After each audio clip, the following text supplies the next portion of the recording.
Hello and welcome back to Dicebreaker, where today we're taking a early sneak peek at a game that's coming to Kickstarter, which is The Old King's Crown. And I'm joined by two members of Eerie Idol Games, Pablo and Andrew. Do you guys want to tell us a little bit more about what this game is and what we're going to be doing today?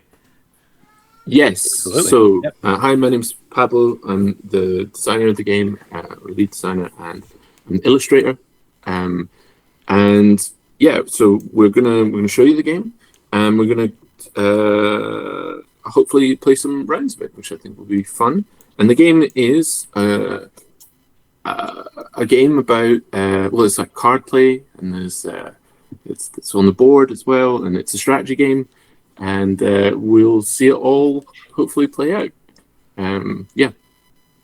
So we've also got Mr. Matt Jarvis, our editor-in-chief, here to help us out Hello. through. Yes, when you said you were playing this with the folks who are making it, I had to be here because I'm not just blowing smoke because I'm on this video, but this is like leapt up there in terms of the games I'm most looking forward to at the moment. It just looks incredible. It sounds completely up my street. I am very, very excited to be digging into this. Yeah, speaking of blowing smoke, I'll just direct some straight up your rear ends by saying this is an absolutely beautiful game. Like, the illustrations My are God, yeah. gorgeous.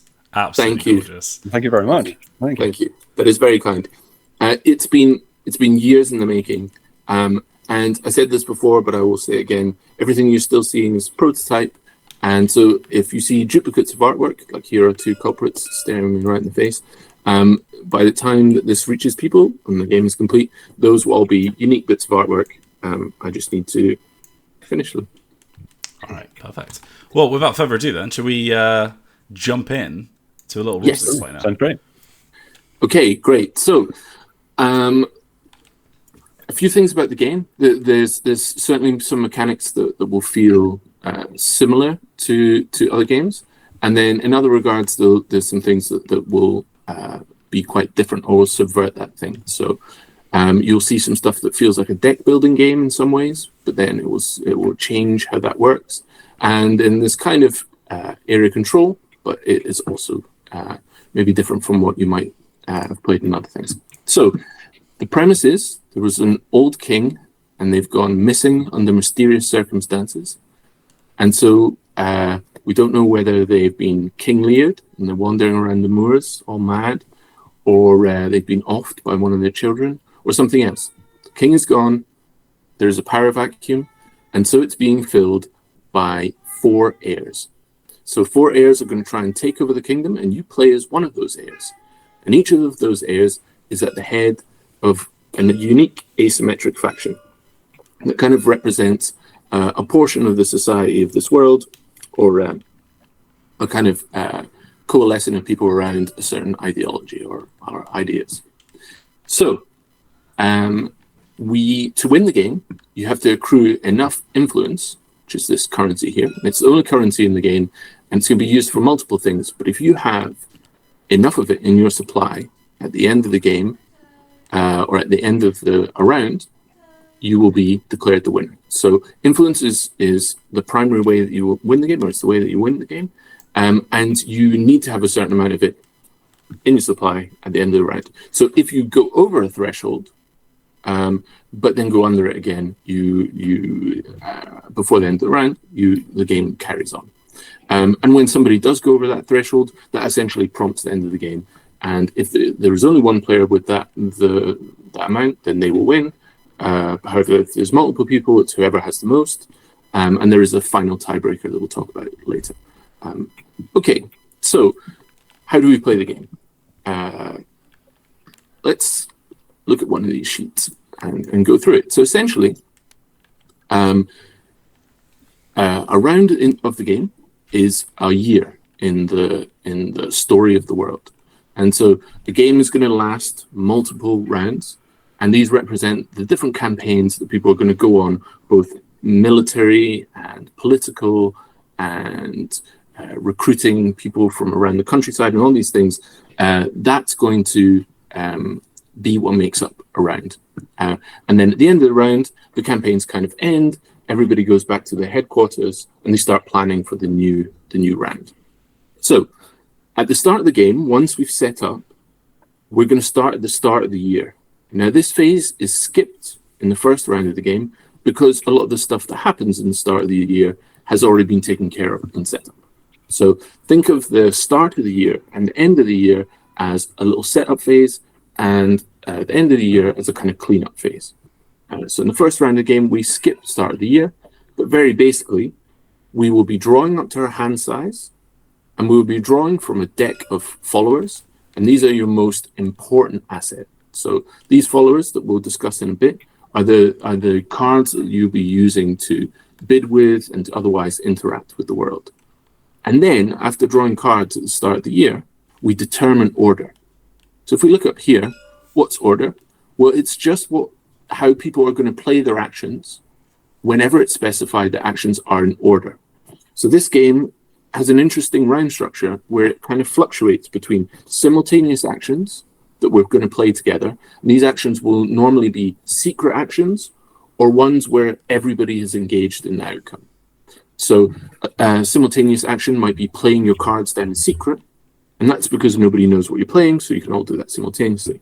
In order are going to be windows of opportunity to play actions where the sequencing of those actions is quite important. So in the first round of the game, we're just going to randomly draw who is in the lead. Maybe because it's a teaching game, I'll cheat a little bit and I'll go first just so people can kind of follow my actions. And then subsequently, it will be whoever is winning. And that's because being first, especially beyond the first round, is punitive. And being last is useful because you'll see why. But essentially, a lot of this game is about hidden information and about actions being visible or hidden. And if you're going first, you're giving away a degree of information that other people can use against you. So once that round is complete, that little one, which is all done simultaneously, we then move on to spring, which is the first proper phase of the game. Oh, and I should say, if anybody's got any questions, please just shout them out. Or if nobody understands what I'm saying, also please tell me. Okay, so spring. Spring's the start of the year, and this round is played in order. So let's imagine that I am green, and I'm playing a 2-player game with blue. I've been told that I shouldn't call them by their colors. Yeah. We have an extensive proper name. Yeah. So proper nouns here. So the clans and the nobility. The clans are in teal. So let's say that I'm playing the clans. I have the active player marker. And so it says, hey, you can do these things in order. I can place heralds and play spring actions. So let's cover placing heralds first. This is a herald. It's the largest piece that you have. In the final game, they are wooden pieces. Or in the prototypes that have been going out to press, they are screen printed wooden pieces. And you choose to put them on one location in a region on the map.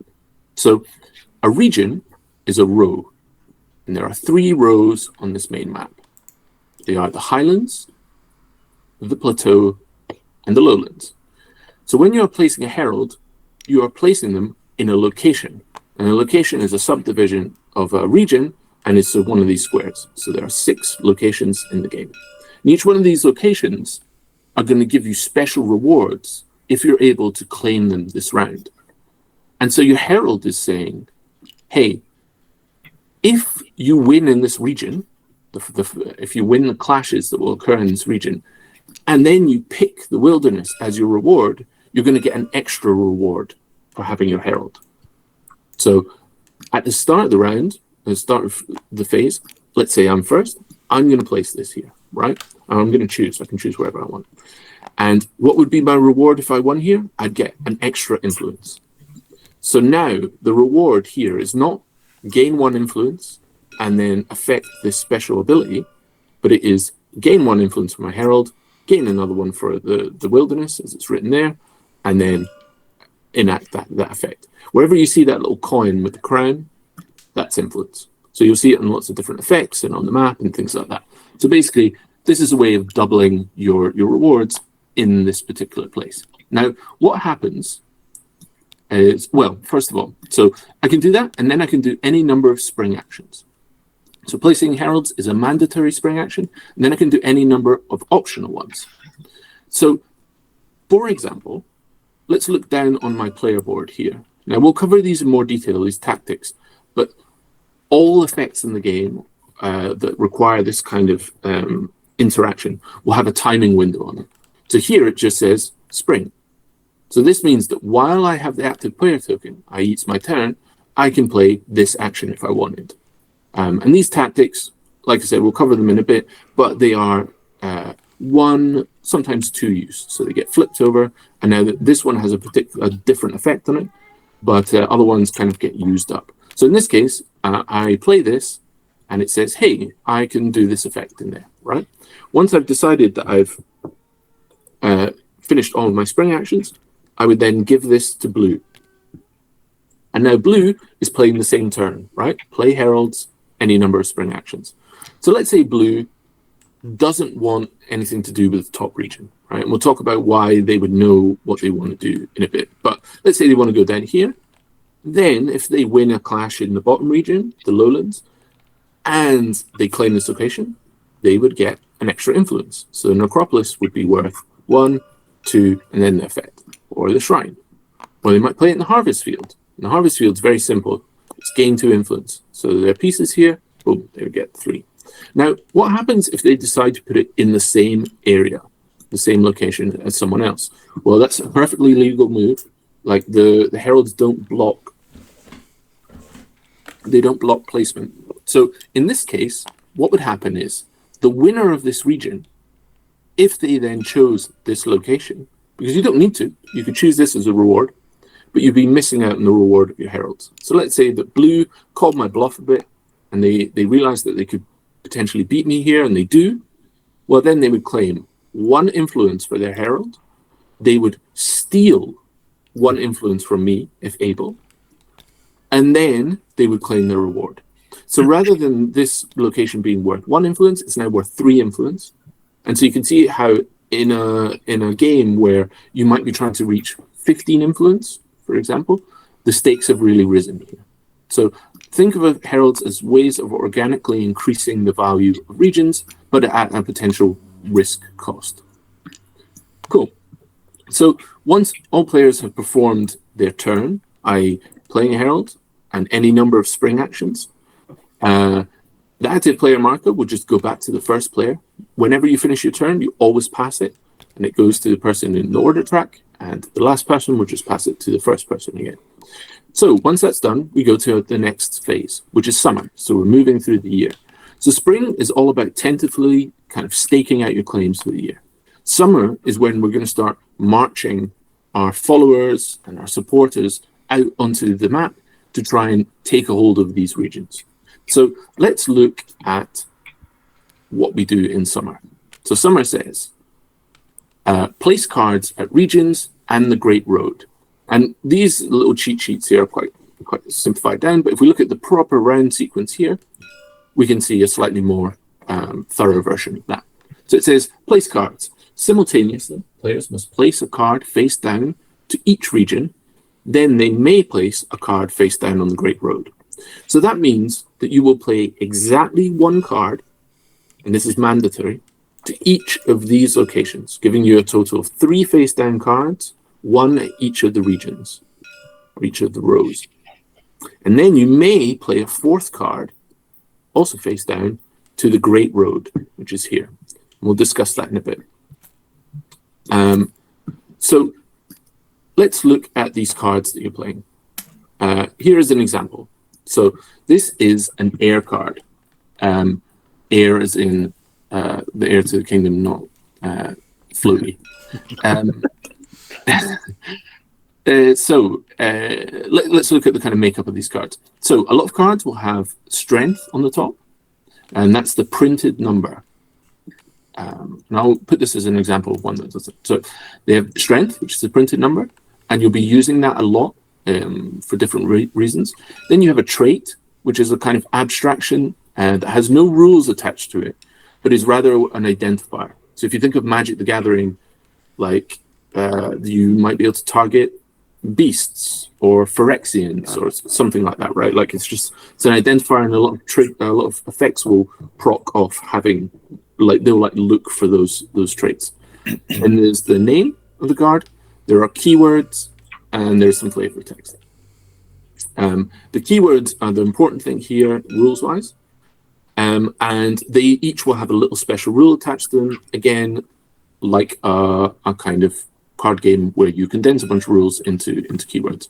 So here, this card has loyal and resilient. Now, this is a supporter, and all that means is it has a printed strength value. So some effects will ask for supporter cards, and others will ask for strategy cards.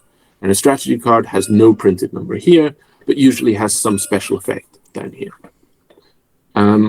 Okay, so what we'll be doing is bidding for these regions with the cards face down, right? One in each region. So in this case, green, I mean, I'm just choosing these randomly, would go like this, right? They would have a hand of cards, and from those cards, they could each play one, and then they may play one here. I'm not going to put that one. I'm going to put this one here as an example. Okay. Now, if I'm playing cards face down, and you're all playing cards face down, and there are potentially 4 cards face down for each person, how does this not turn into like a decision soup? Like, how do we know what the other people are playing? Well, let's go back to these regions. Each of these regions fundamentally achieves a different thing. So in the Highlands, the effect of winning there is really pronounced, just like they all are, and really different from this region and from this region. So you'll be looking at other players and going, well, what is it that they're trying to achieve this round, and how can I try and best them there? Because the cards that you're being placed face down are essentially your bids. It's how interested you are in winning in that region. Whilst also taking into account that players might be trying to, outfox you that way as well. So cards generally go up to around 11 in your deck. That's very high. There are other ways of getting more powerful cards, but a 10 card, for example, is very powerful. So this is like, this player would be quite interested in trying to win this top region, right? We'll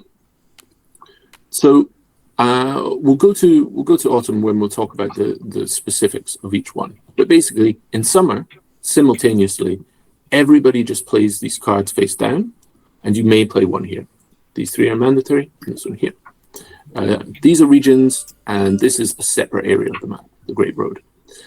So these represent the places where people are kind of battling, and the Great Road is where you send your cards to journey and to find these powerful assets that we'll cover in a wee bit. Once all of those are down, we shift. We're still in summer, but again, we go back to the active player marker, and now the active player can play any number of summer actions.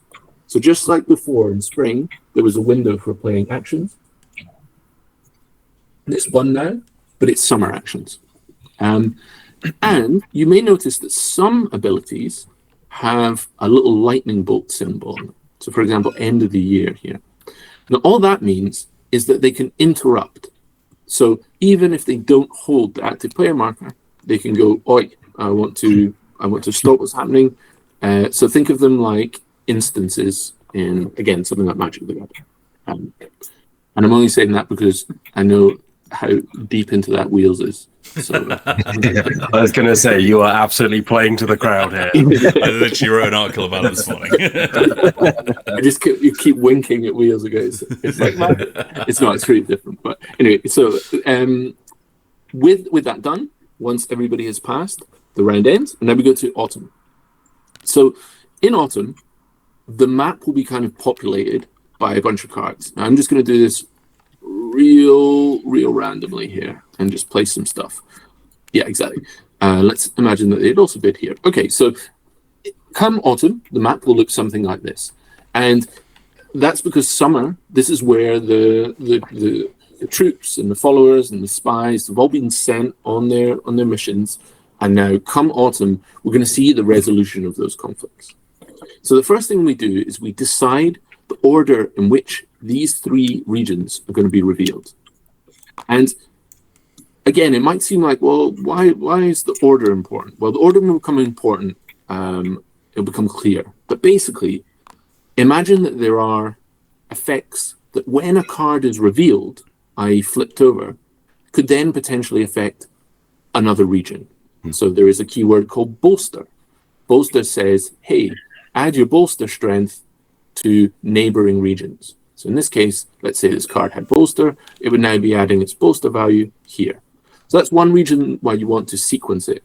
Another reason is that you might want to achieve something in one region, that would then let you combo and then allow you to do something else. So how do we decide who decides the order here? It's the person who is in last. So I will be totally honest, this is a pretty mean game. The rules are generally designed that if you think you can do a mean thing in the game, you can do a mean thing in the game. You can be cruel to your friends. Well, it's just like Magic the Gathering. Exactly. Just like that. So yes, it's pretty mean, but it does have some fun kind of balancing mechanics in it. And like we said, if it's punitive to go first, i.e. you are showing where you're playing your Herald and any number of other things that are tied to that. Equally, it's great to be last because you get to dictate the order. And in 3 and 4 player games, you can do some fun stuff where the player who's last can maybe talk to the table and see how they can sequence their actions to catch someone who's running ahead, that kind of thing. So in this case, though, why don't we just say that this is the order? So we decided this. So we're going to flip this one over. So simultaneously, we'd flip over once this was all decided, and boom, this is the result. Okay, so here we have 10 and 10. That means that the strengths are tied, and they have no keywords that affect this clash. And I know that because I know what these cards are, but some effects will affect clashes. In this case, they don't. So what happens when you tie? Well, in order, i.e. starting with the clans, you may play another card from your hand, and this is going to start a new clash. So you would essentially just go like this, right? And again, by being first, you have the kind of, it means you can sort of potentially bully people off. You can be very confident, use a bit of bluffing, but it also means that you have to make the decision first. So the red player could bait you out from playing cards. And we'll talk about why it's important to keep a hold of cards and things like that shortly. So let's just imagine this happened. Okay, so red really wants to win here, in which case red takes it, right? So 11 versus 2, again, they have no interaction combat-wise. So 11 can now just choose the rewards here. So they could either pick the castle or the wilderness. So the castle is all this region is all about furthering your game state long term. Oh, sorry, Pal. Just to add, in terms of ties, they don't add their strength to the previous clash as well. They start a brand new clash, so it's not adding 11 to on top of it. They're completely separate. So any keywords that happened in previous clashes no longer apply. Yep, it's like these two are tussling in the mud, and then 2 more people come along and tussle in the mud. And one of them gets absolutely bodied, yeah. Basically, they died. Actually, well, that is a good point. Like, it's not like Magic in that, like, this card is dead just because it lost the fight. There are ways to eliminate cards, but this is how the clash would kind of be in this state. Not that this card would be gone at the moment, right? So red has won, and now gets asked itself, the red player, hey, do I want to win in the castle or the wilderness? And since they don't have their herald in this place, I'm just going to swap the blue one. Let's say this was here, right? Since the red one doesn't have any advantage for getting their herald, because it's down here, they're kind of free to choose. So let's look at them quickly. So gain 1 influence, so that they both would gain 1 influence. And then it says, the castle says, move 1 card with authority into the court. This card must be revealed and from your hand. Okay, so there's a few things going on there. What's authority? Authority is a keyword, and it's a keyword that you can that will have different values after it. And so, for example, this 11 has authority, and what that means is they essentially represent the more like influential or important people within this particular faction. And so it would allow them to travel here. And then what does the court say? It says, hey, in spring, gain gain influence equal to the amount of authority you have in here. I.e., you've gained a new spring action. So now your repertoire of moves has grown, almost as if you were like building a tableau, but it's just up over there. And in general, that's part of how the game works. It's like part of the tableau that you'll be building of powers is kind of spread across the map and spread on different things. So you could do that, in which case the red player will have gained one influence and now has a kind of influence generating machine. This also puts pressure on other players because until they are removed from the court, they will just keep generating influence each round. How do you remove them from the court? You get a card in. You get a card in there. Placing a card in the court removes all other cards that are in the court. Okay, I was going to say, so you can't. The same player can't just stack cards as well in there. It's only one card at a time. Exactly. There is a faction who can, right? And this is like where the asymmetry comes. So the old nobility, the blue faction, they love the court, right? They're holding on to the power, and so they're the only faction in the game that can like really stack the court.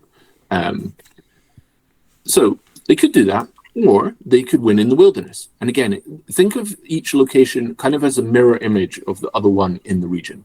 So the wilderness is a kind of mirror image of the castle. Gain one influence, move one card with quest to your site of power. What's quest? It's a keyword. Just like anything else, again, it has a value. And it says it must be revealed from your hand, just like the castle was. So just before I talk about what the wilderness does, I'll just quickly say, revealed is a state that a card can be in, and it just means it's face up, and it is on the map here. It's at one of these three regions. That is these cards. Oh, sorry, and these will also be classed as revealed. So on this main map, these are all revealed. And a lot of effects will just trigger off the card being revealed. So in this case, the red player who won could either move these ones or these ones. Now the 10 doesn't have either authority or quest. So had red won with just that, let's say they just played a 2 or something, they would win the one influence, but they wouldn't be further in their game state. So a lot of the strategy in the game comes from like matching appropriate cards to appropriate places. So quest says, hey, you can move any card with quest. So let's say that red wants to do this. Well, they move their card up here, and just like in the court, something happens. It says, when a card with quest enters, you may activate this site of power. Every faction has a site of power that's unique to them, and in their site of power, they're waiting for them. They'll be nicely illustrated. I just haven't drawn them yet. They wait for them, these 3 blank cards. No, they'll be nice things. But they wait different cards. And these cards, think of them like advanced assets for your faction. So whenever a card enters the site of power, in that moment, you can choose to spend the amount of quest that they contribute. They've traveled through the wilderness. They're exploring this important site for that faction, and they can potentially uncover their myth. They can fill the condition to get their myth. So in this case, we look up at what a myth cost, a quest cost is. So that's this symbol here with a kind of triangle around it. And you'll see it elsewhere as well. You'll see it. Remember we talked about tactics earlier? They also have quest cost on them. So anytime that you quest a card, you can pay for things. You can pay for anything that has a quest cost. You can pay for multiple things, but any quest that isn't spent is gone, or you can choose to not spend it, and this card could just sit here, kind of inert, waiting for you to put another card in to then reactivate it, and then you would be adding 3 quests into whatever else card you would get. But let's say that this player did want to do this. Because the red faction, the Uprising, they're all about popular support, about large amounts of supporters. They're essentially, a popular people's uprising, a kind of political movement against the old aristocracy. They would gain all 3 of these cards. So these cards might not be as powerful as any one of these ones, but together they're really powerful. And you can see that plays into the asymmetry of the game. And because they have that little chain symbol, it just means that they would get all 3 of them. And finally, this card would go to the lost pile. What's the lost pile? It's a bit like the graveyard in Magic the Gathering wheels. That is to say that it is gone, but not forgotten, and you can get it back. There are factions that really like the lost pile and can trigger effects off there. And there's also like fun ways of getting it back. So yes, essentially, the question the red player could ask them is, do I want to remove this card, boom, from the game, to then get these other 3 ones into my hand to be able to use right away? But I've paid this really big cost, right? Now I've lost one of my most powerful cards. So maybe instead of doing it all in one go, you'd want to, over a number of turns, get into the wilderness and build it up with lower value cards. For example, this green one here is quest 1, right? Much less, but it's also a much less valuable card. Okay, does that all make sense so far? Yeah. Great. So I'll speed up a bit because I've introduced a bunch of concepts there. So clashes would just keep occurring. So in this case, this one would happen and we'd resolve it. Red would win here, and they would get to pick again. So let's say that red picks this one. Well, we get a choice with the battlefield. The battlefield is not a place where you make any influence, and it's the only region it's the only location in the game like that, which is maybe our opinion about what we think of like warfare. So it's not a very like martial game in some ways. So either you remove 2 influence for a single player, and that just goes back to the bank. So nobody kind of gets anything out of that. I mean, you're obviously a good way to stop a runaway player. Or you can claim the collaborator. What's the collaborator? Well, it's the kind of unique asset here. And this is the collaborator, this disc. And you just take it over to your player board, which player boards, I'm just going to switch into salesman mode. In the final version of the game, the player boards are double ply, and your cards sit in these and they slot underneath, and you've got little slots for everything. But here, it would sit here. And now what's happened? Well, you've gained a new ability. And that ability is available to use in summer. And every time you use that, the collaborator ticks down 1. And if you ever use it for a 3rd time, it goes back here. But just like most things in the game, like we said, if you can be mean, you can be mean. I might be holding the collaborator, and someone else claims the battlefield. Oh, so they just take it straight off you. Exactly. Yeah. Exactly. Whenever you claim it, it just reverts to 3. So if I'm already holding it and it's on 1, and I win the battlefield again, I just claim it, and since the claim condition just reverts it, yeah, exactly. You just go back to 3. So you can see how like people would want to start playing for different opportunities at different points in the game. And if somebody's holding onto the collaborator and that's their unique power that they're triggering around is causing a lot of heartache, then people are going to be interested in kind of taking over this region. Okay, final one. Let's imagine this happens, and thank you. In this case, red again would win, and red would have won by even more here because they have this card, which is bolster. So it's be adding 2 strength. So this is now 11. Now this would only work to an unrevealed clash, right? Because this is has to be resolved and couldn't affect a previously resolved clash. Can't retroactively send in the cavalry. Okay, so, and they would win. Now this final region is an interesting one because it ties into something about the game that is really important, is that there will be rounds when you have bad cards, and there'll be rounds when you have good cards. And it's a game about making the most of those things and then using a bunch of powers and strategies and cunning play to kind of get around the deficits in your cards at any one time. So what happens when your cards are used? Well, at the end of the round, they're going to be discarded to your discard pile. So any cards that you've played don't stick around. So unlike something like Battle Line, because this has a little bit of like a lane battler, or even something like Marvel Snap. Yeah, like these cards are not accumulative. They're going to be like leaving the battlefield, essentially. Each round is its own kind of bidding war. What happens when you run out of cards? So you have to draw cards at the start of the round. Well, in some ways, this game is quite like a deck builder. You are getting new cards into your deck. There's ways of thinning out your deck. However, if you ever go to draw cards and you cannot, you take your discard pile, you make a new draw pile, just like a deck builder, but now your hand size goes down by 1. So it's super punitive. So unlike a deck builder where you want to churn through your cards and you do a lot of shuffling, there's very little shuffling in this game.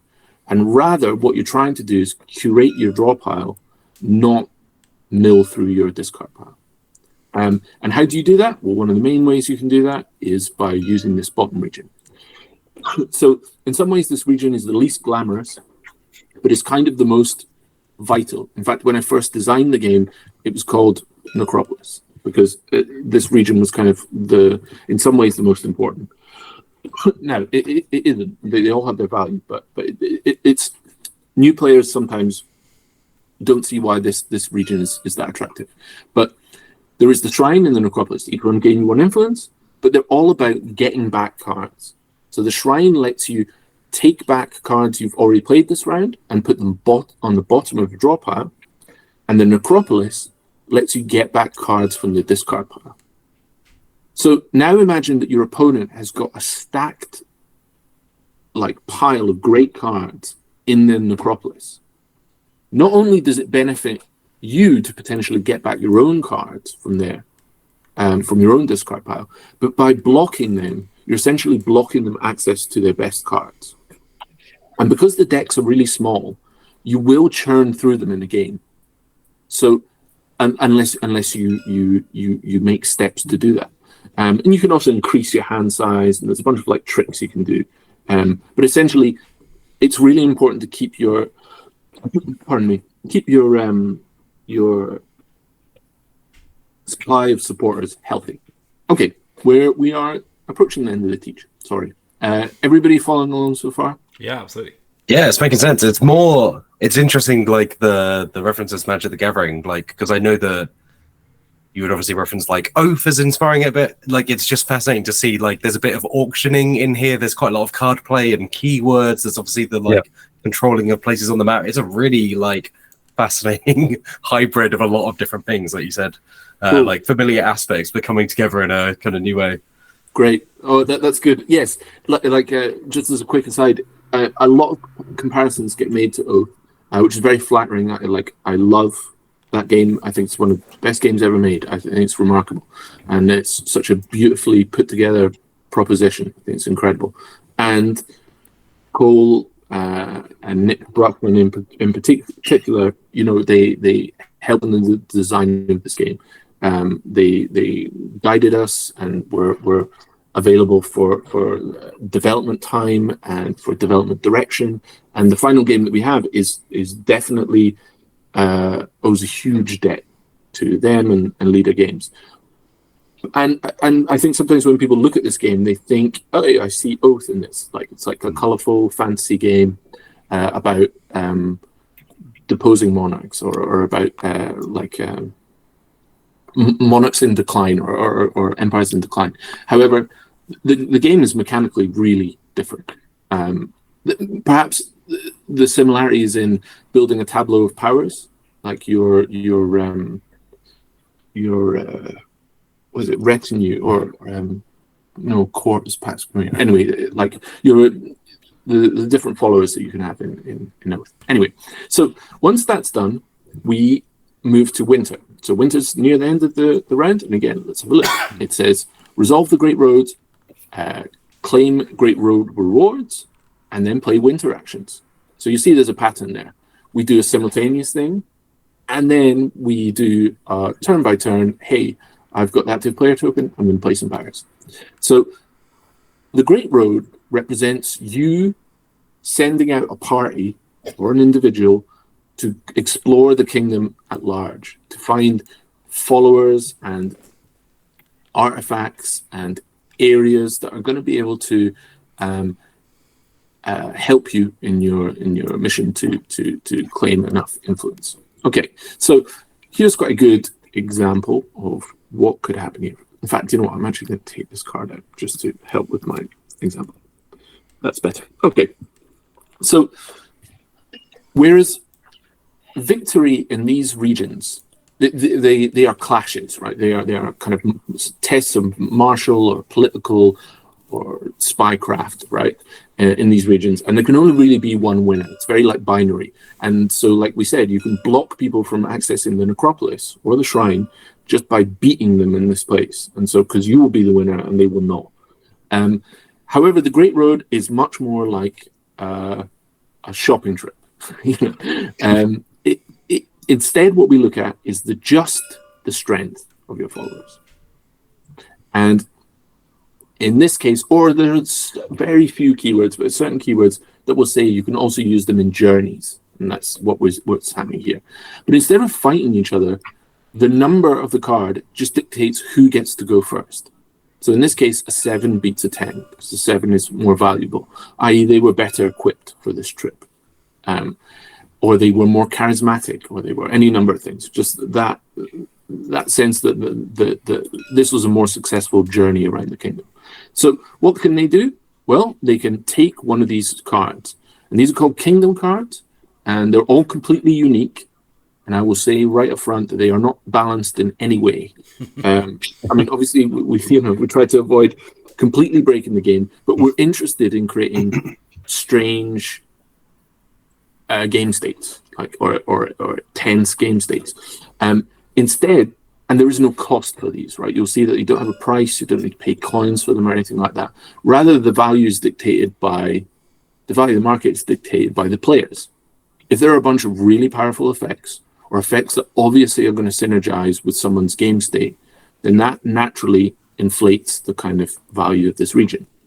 So when you are claiming a reward here, you can claim from the market. So let's say that this player here, let's just build a little combo here. And there's a little synergy here. Let's say that they already had won the collaborator earlier in the round. So now they've got this new thing and they've got the collaborator. Well, look, here's the Splendid Guard. Splendid Guard says, hey, Spring, so it gained a new tableau to add to the tableau of powers, gained a new action. Spring, gain 1 influence if you have the collaborator.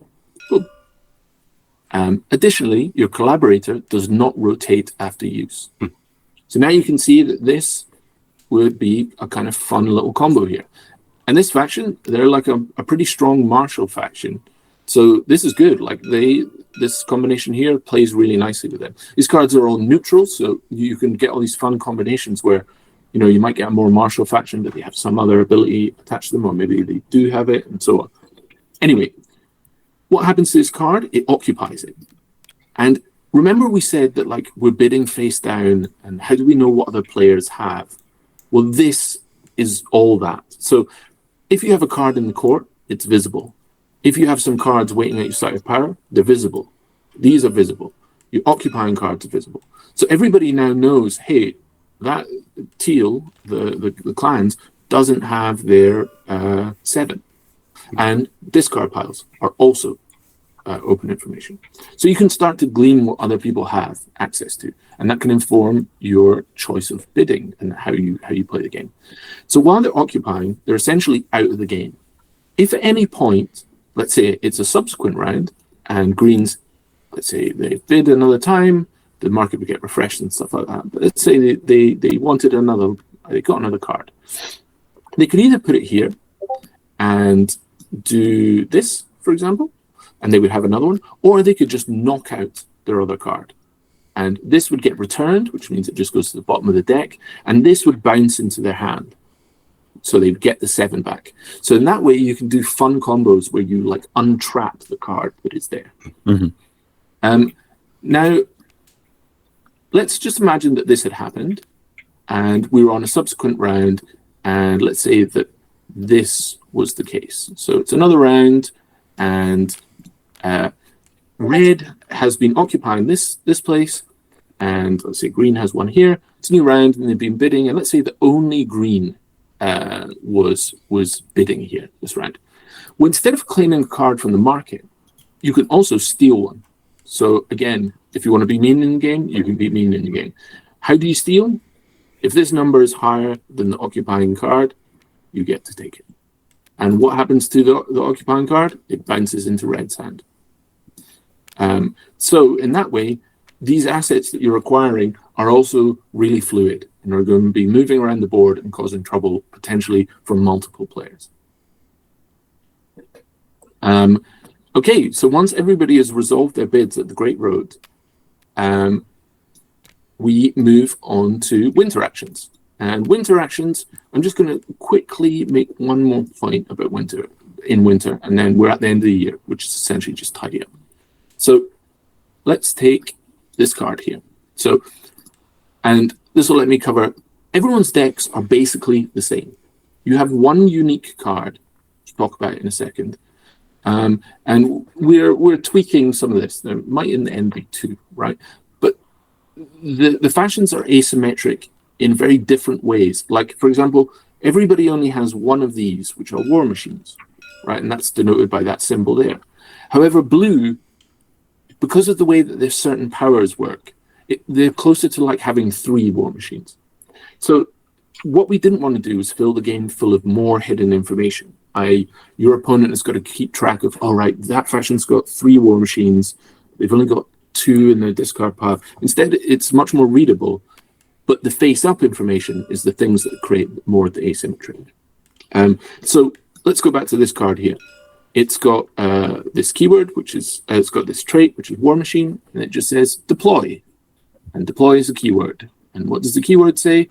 It just says, as a winter action, you may deploy this from your hand next to a region. So one of a winter action you could do is deploy this. You just turn it tapped, wheeled. It's deployed, and in a subsequent round, before revealing the cards here, you could say, hey, I want to use this. And you do that in order. There's multiple ones. And what are you doing now? You're adding 5 strength to the clash. So a 5 card is quite powerful, just played normally, it's okay. But if it's adding 5 strength, it is much more powerful. But just like most things in this game, there's also an edge of bluffing to it, which is just because it's there doesn't mean you need to use it. So instead, you can use it as a tool of intimidation to make sure that players don't bid there or bid low because they think they're going to lose. And then you can kind of take these regions quite readily with lower value cards. So once everybody's played winter actions, I just wanted to highlight that. That's that. For example, keywords sometimes have winter actions, have actions like pillage. Also, that's that thing. Once we've done that, we just reach the end of the year, which is everyone tidies up. So you take all your pieces back. Any cards that have been played are all discarded, unless they are, for example, occupying, or they are in court, or here, any revealed cards go away. So in this case, this 11 would go away. And this 4 would go away. And you would think that this 10 would go away, but it doesn't, because it has the keyword loyal. And loyal just says, at the end of the round, it can go back to your hand. So everybody starts with this 10 in their hand, and the 10 is probably going to stick around for a lot of the game, because it bounces back. So in a game where 11 is like really high, you always have access to a 10. So it's usually worthwhile playing your 10 card, for example. And there's all these kind of strategies will start to emerge because, you know, first learning game, there's a bunch of keywords, there's asymmetric factions. So yeah, a lot of this stuff is you discover as you play, and it's definitely a game that we would, you know, it would be great if people played again and again and again, because I think that that's where you get the most value out of this game. Okay, I think that's it really. Okay, cool. So to start, I've already put myself, I'll just put myself first, just so that you can see how to play. So first thing we do is we take, these 10s and the ruse. The ruse is just like a kind of weak card that you can use to like throw regions. And then we draw it to our hand size. So it'll be 6. So we draw 4 more cards. It's a total of 6. Okay, so then we draw. I'm just going to randomly draw from here. So it's going to be, here we go, this order. Boom. It's going to be Wheels, Matt, and then Andrew. Nice. Okay, so let's just get started. I'll put mine in here, and I'll just refer to it sometimes. So, in fact, I might even. There we go. Okay, so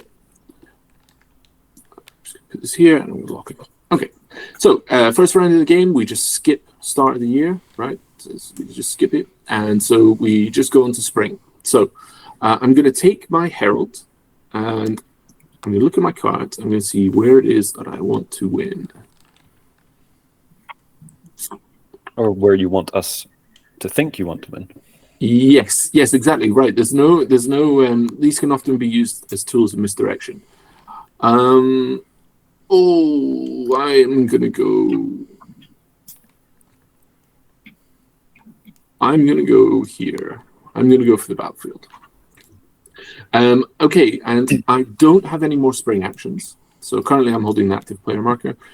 Don't have any more spring actions. So I'm going to pass to Wheels. There you go. Okay, cool. I'll grab my Herald, and I think I'm going to go for the Wilderness. Yeah, that's a good strategy. Especially if you want to access the additional pillage from their myth card, which can be very powerful, especially if you can get it early on. Then I do have a spring action. I had the School of Storms. So if I use this, is that going to come back every turn? No. This one actually is unique in that, in fact, if you flip it over, you can have a quick look at the back. It has an additional use on there, but notice it says burn this tactic, which means remove it from the game. Okay. You have 2 uses, but it's stronger the second time you use it. Interesting. So think of it a bit like, and whereas this one, so you either have a diminished side, which just basically says, hey, you can't use this anymore unless you reactivate it. Okay. Or you have one where it kind of upgrades, like a tiny little tech tree. And each faction has a different asymmetric way of reactivating their powers. So the asymmetry comes from you spend your companies, which are your kind of martial troops, whereas I discard cards from the top of my draw pile. Okay. And that's because I have ways of like looking at what cards I have. Yeah. So there you go. So yeah, still you spring. You can decide what you want to do. And remember, if we're doing like a convention teaching game, we're only going to play 3 rounds. So we may as well go. Oh, why not then? Go for broke, yeah. I mean, that's how I play regardless. Just as a reminder, I'm going to pop this out. Sure. All right. Great. So, me? So, Well, exactly, yeah. I'm running to Harvest with my Herald. Mm. And I don't believe I have any spring actions, so that's my lot. Perfect. And that leaves me, and I would like the castle, because that court is looking really good. Okay, perfect. So with all spring actions played, it just bounces back to the first player, which is me, and then we go to spring. We go to summer. So summer, we just can place our cards face down. Remember, 1 at each region, exactly 1 card, and then you may play 1 at the Great Road, but these are mandatory, these 3. And just remember to flip the card in your hand. That's the only thing. Yeah, exactly. Oh, wait, I should be over here, shouldn't I? It doesn't. Yeah, the side you play on doesn't absolutely doesn't matter. It's more when you're playing with the physical version, it's just whichever side of the table you're on. But you can access obviously both Yeah, no matter which that side. makes sense. Okay. Okay.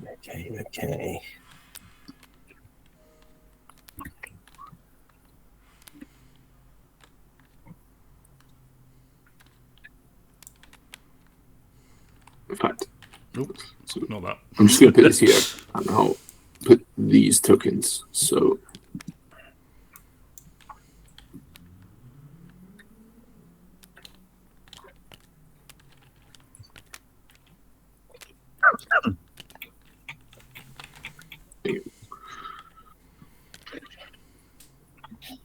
okay. Oh, and I do want to play one. Wait.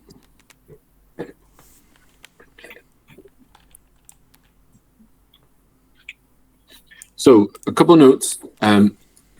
If a card doesn't have a printed value, like a strength, a follower, it cannot take control of a kingdom card. And that's because cards without printed strengths represent more like abstract ideas. So they're like a decree or a kind of a military tactic. So that they can't like look after something. And the second thing is that, yes, keywords generally don't apply to this bottom region because we're not really fighting. We are doing something else. Bolster, like, for example, does not affect this because they are not adjacent because the Great Road is kind of abstractly big. It's just running around the whole place. Okay. Okay, is everyone placed their cards? Yeah, I think so. Ready to go. Okay. Then we look at who is. So it's still summer. And so, again, we just go around the table. And we can. This is our window of opportunity. We can play summer actions. I'm actually really tempted to burn through. I've been smarter. I maybe should have done something different there. What I'm going to do. so it's summer actions, is I'm really keen on winning here. So I'm going to take my companies, and companies are just like anything else, have an action attached to them. So this is a summer action. Companies say, hey, you can place any of them on the board. You can place like one here, you can place multiple ones in the region, and they add their strength to that whole region. So if green is adding 2 here from a tactic, I'm adding 2 here with my companies. Companies, at the end of the round, if they're on the map, just like with everything else, they get discarded, but they go to the company reserve. Think of it like the lost pile for the companies. You can get companies back, and the way you get them back is whenever one of your cards hits the lost pile, you get a company back. Okay. So there's a fun combo thing you can do. For example, hey, I spend some cards up here, boom, they get spent, they bounce here, and then I get some companies back. But I only get them back if they're I've played them, they're on the map or in here. You get them from anywhere when you get them back. So you can even like pull them off the map if you know you're going to lose in a region, that sort of thing. You can do fun stuff. Anyway, I'm going to dump 2 companies there, and I'm going to pass to Wheels. I'm like you said, there's only 3 turns, so let's go balls to the wall. I'm going to ambush, choose an opponent, swap the position of 2 of their unrevealed cards. So I'm going to choose blue. No, because we are fighting. No, and I'm going to swap these 2. I love it. I love it. I love it. Yes, I will say, like 3 rounds, it kind of condenses the action a bit, so it's going to probably get quite wet and wild and weird, but that's good. That's the only way we do it. Yeah. The Dicebreaker way. Yeah. Is that you, Wills? That is me, yeah. Well, ready yourself, right? I'm dropping 3 companies in the middle here. I scattered them in the middle to show how violently I'm coming in. I'm also going to ambush, and I'm going to swap Wills. Whoa! What's that all about? Good lord. You're clearly going for broke up top, so I figured I'd chuck yours down the bottom. That's likely to be less contested. Yes, I think it will generally be a softer region first round of the game. There is a mulligan rule in the game. I usually don't introduce it right away, but it's a weird mulligan rule. So you can look at your cards, and then you can get rid of all your cards that are not loyal. So you know those 2 starting cards, they can't go, but everything else goes. But it doesn't go into your draw pile. It goes into your discard pile. So you start with a 4-card deficit, but you can start really strong. So potentially. And it also gives more value to the Necropolis first round, because you can potentially get those cards back. Right. Yeah, right. But also people can block you and all these sorts of things. Anyway, it's just best if people know the game a bit more. Could you only mulligan once, or are you allowed to mulligan once? Because you start with almost an empty deck and then just try and like claw it back immediately? Or? Well, that's interesting. My initial reaction was you can only do it once. I kind of love the idea that you could put all of your deck in the. I'll have a think about that, but yes, no. Currently, as intended, only once. Cool. So you went for blood in the middle region. Yeah, I've messed up my plan.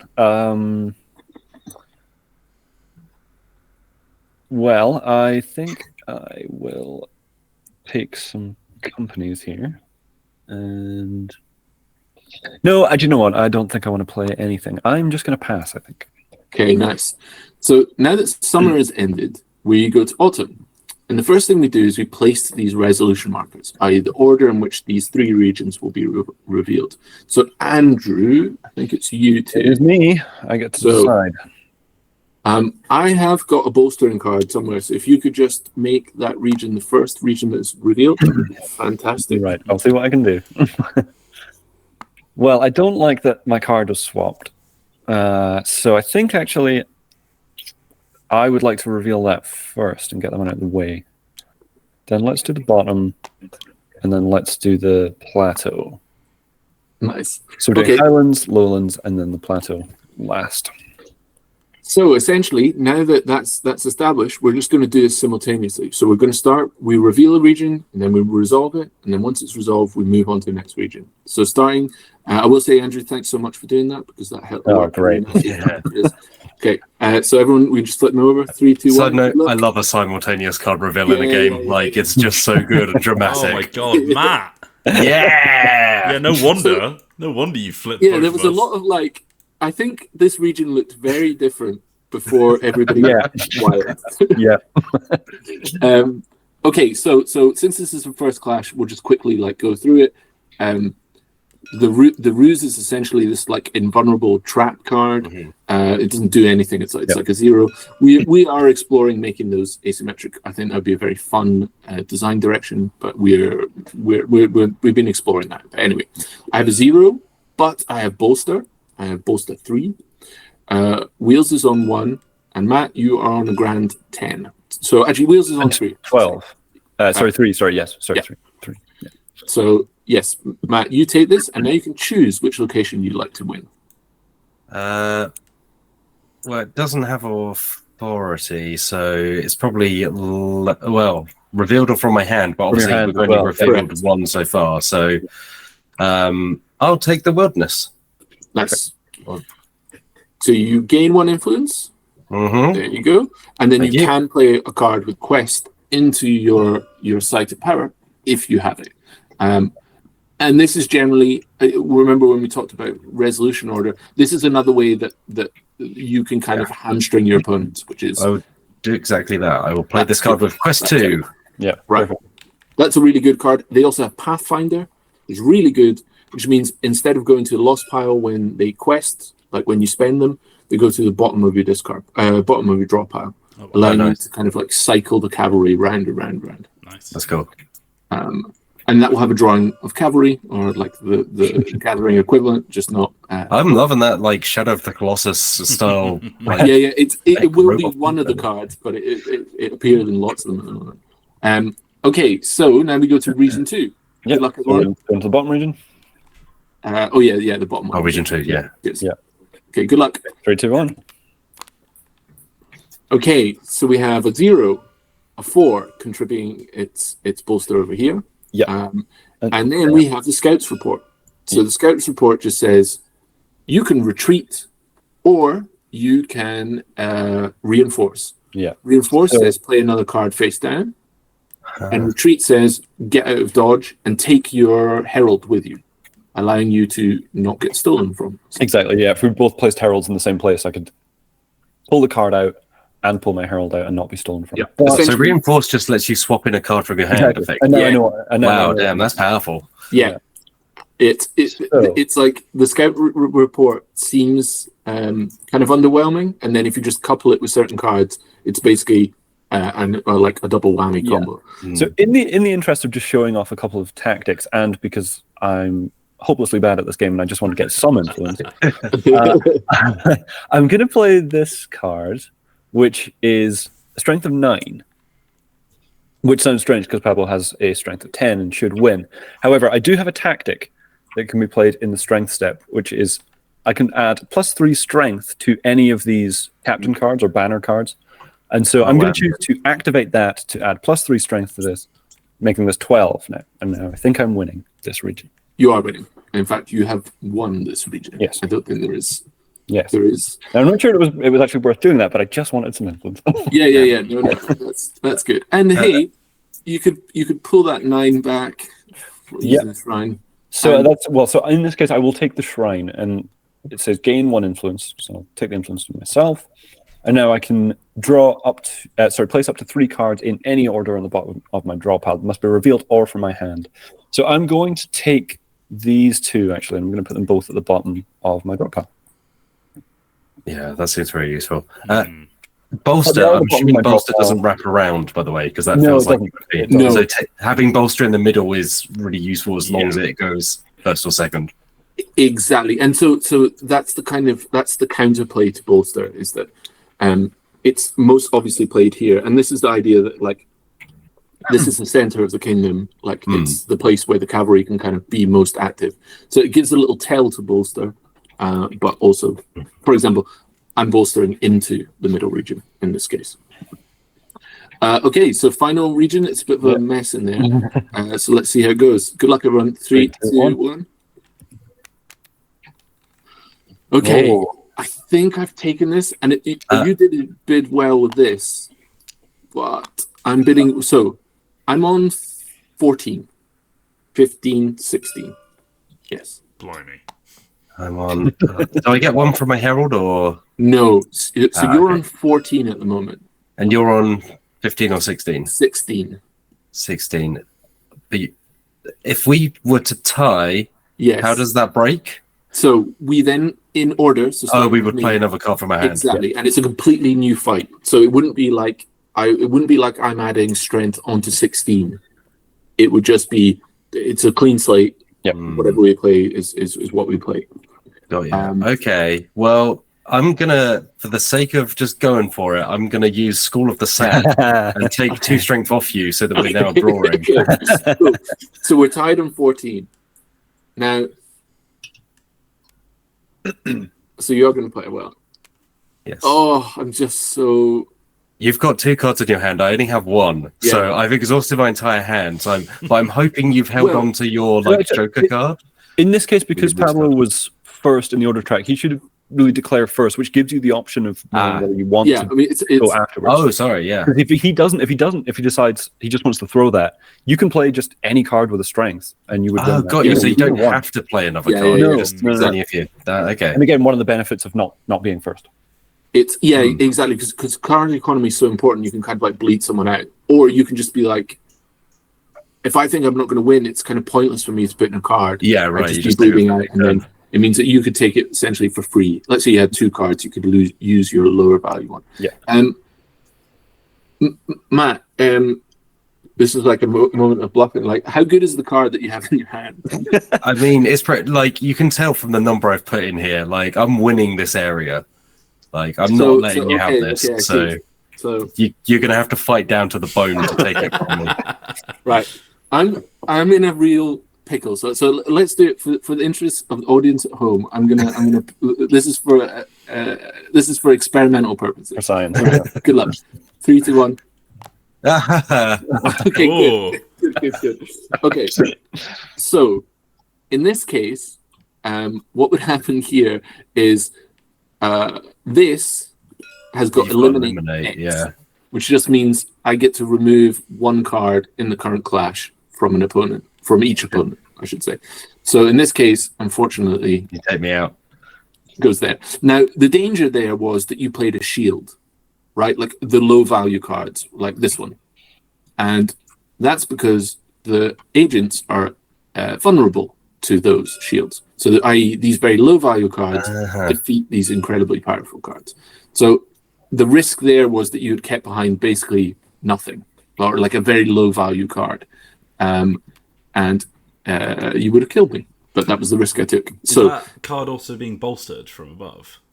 No, and that's because most effects will say the first clash in the region. Right. I'm going to check my own rules. Yes, it is.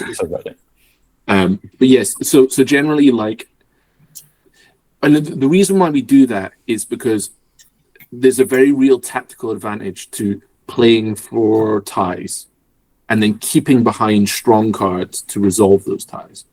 So it just makes the maths a bit easier if you're like, the first fight has a bunch of stuff in it, and then the second one is just what you kept in reserve, essentially. Yeah.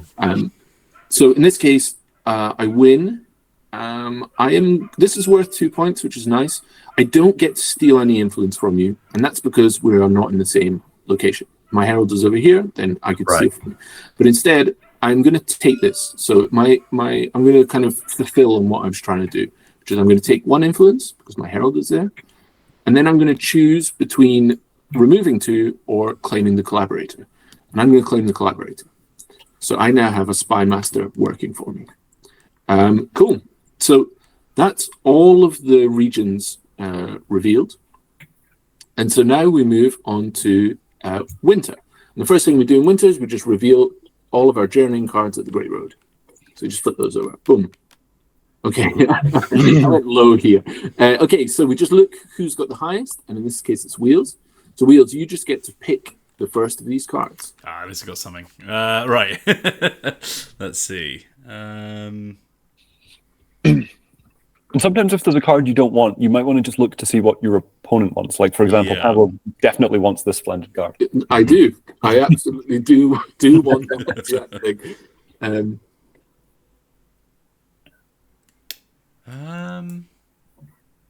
See, like for example, had Matt had that, he would have essentially been safe from my play there, right? I'm actually going to take the tin crown. Nice. Yeah, good idea. Allows you to get any kind of card into the court, which is great. You could get in there with a super low value card, and if your cards are in there, you're going to be accruing more influence each round. Great. So then it is blue. Yeah. Well, Pablo, I really don't want you to have that. I have no interest in having it. But... And that is how this game plays. Fighting other people all the way down. But I have a feeling I'm going to need to protect that because Pablo will want it later, so he might try to steal it from me with a hard bid in the next round. I'm up next, right?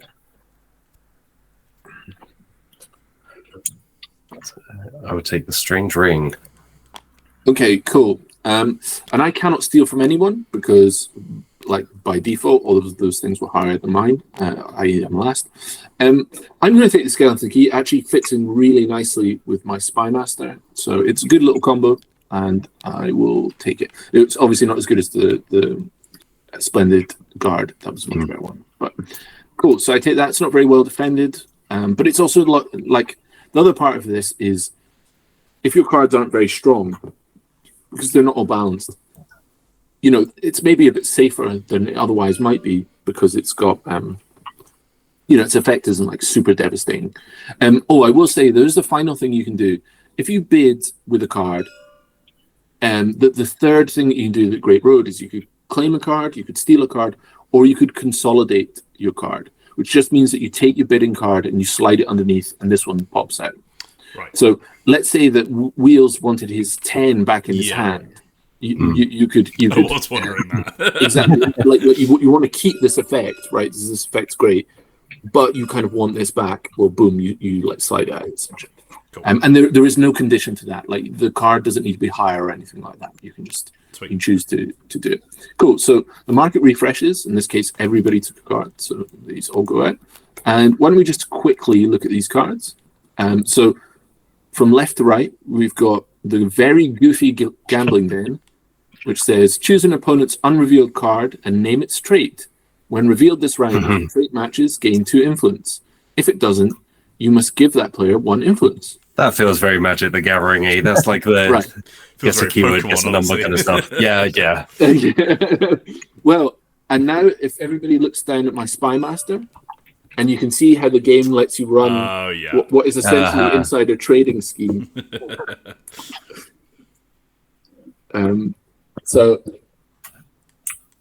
Okay, then there's the boatman. Again, this would have a fitting illustration.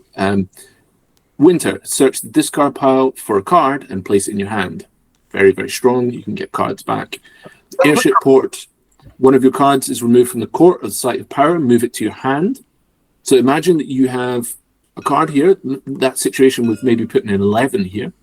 Instead of it going to the lost pile, you could bounce it into your hand. Okay, extremely powerful. And then Emboldened Brigands says +3 strength when trying to steal. So if I bid with this card, like a 3, well, suddenly it's not a 3, it's a 6.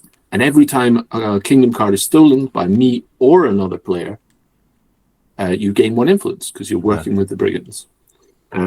So you can do all sorts of cheeky stuff there. But now that that's done, we quickly go through winter actions. So again, first player, that's me. And I've got the active player marker. I have no winter actions, and I do not have a war machine in my hand. So I am going to pass to Wheels. I believe I also do not have any, so I will pass as well. Which is going to Matt, I think. Yeah, when it says move a revealed banner, I assume that's one of my own banners. It is, yeah. Okay. So I can't put other people's. No. And that's kind of the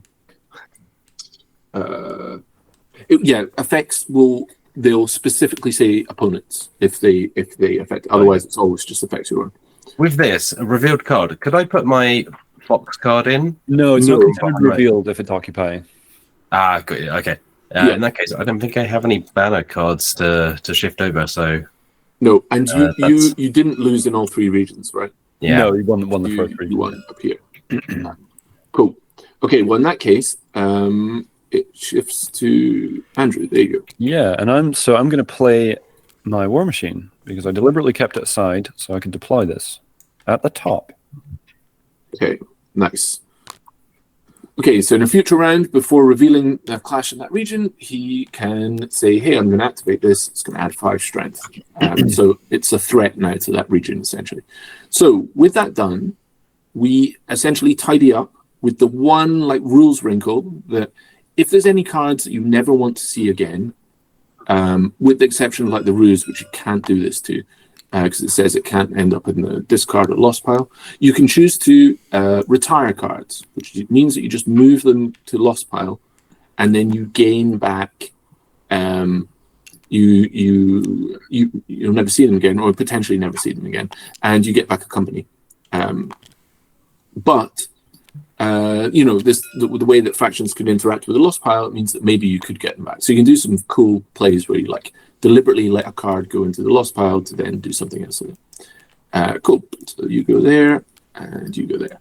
So I've got 2 really good cards in my discard pile. Cool. So now that we've reached the end of the round, we see if there's a winner. There isn't a winner, so we just start a new round and we look at so the first thing we do is we draw up to our hand size. So I have 2 cards in my hand. Our hand size is 6, so I draw 4 cards. Let's see what I've got. Ooh, yeah. Okay, good. Okay, and now we look at our scores. So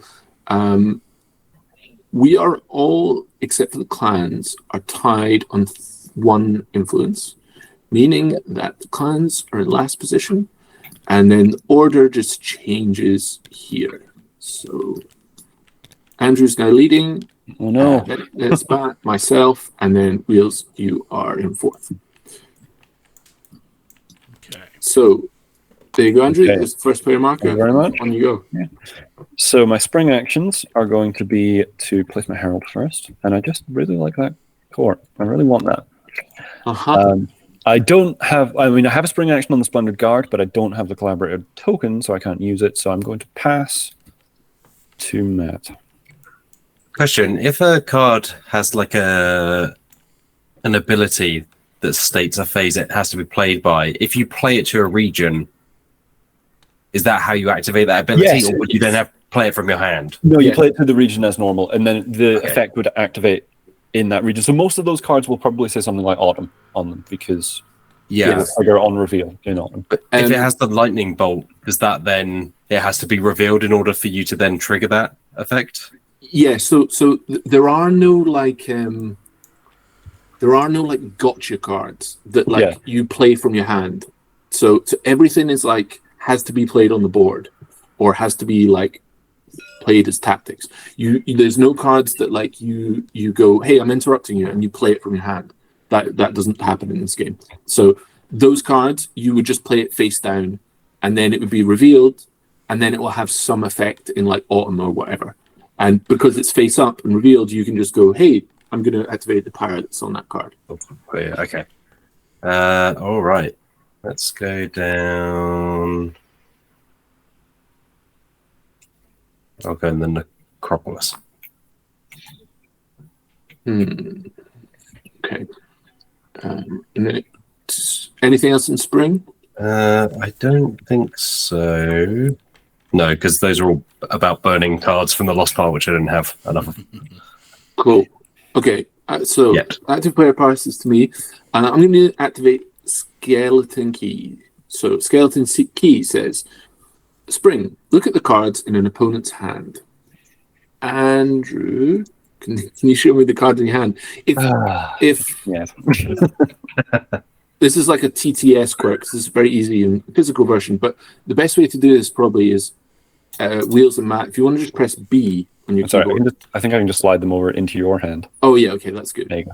I've blindfolded either way, just in case. That's the kinkier way of doing it. Yeah. It's less a blindfold and more just drapes. Yeah, someone's pulled the curtain across. I'm in Twin Peaks, except it's purple. Okay, I see what you've got. Christ. Okay. Wait, let me just flip them over. That's Okay, everyone. I'm unveiling. Yeah. You unveil yourself. Andrew's got a very good hand of cards. I will say that. There's one card in particular. I just don't know where he's going to play it. Yep. You know that situation. You know. Oh, sorry. Yeah, on you go. I don't think I want to because you know that I've got it. Yeah. You know that situation we said where, what if everybody has this special card? Well, looks like a bunch of us have our special cards. Okay, so I've no other spring actions, but I do need to place my Herald. So it's whether I want to get involved with something up here is really what I'm asking myself. I could really do with the cards that are in my discard piles. They're very good. I'm going to... Yes. Okay, let's play this like this. Okay, yep, that's me. So I passed 2 wheels. I'm back for blood. No. I've got a new thing all about authority, and I'm coming for the castle. Oh no. That's true. That is true. Okay, so now it goes to... I mean, that would just pass back to Andrew. Well, is there any other spring effects that you want to do, Wheels? No, not right now. Okay. So in that case, we jump to summer. And the first thing we do is we all place our cards simultaneously, the 3 face down, and, well, the 4 potentially, and then 1 at the road is optional. Oh, God. Well,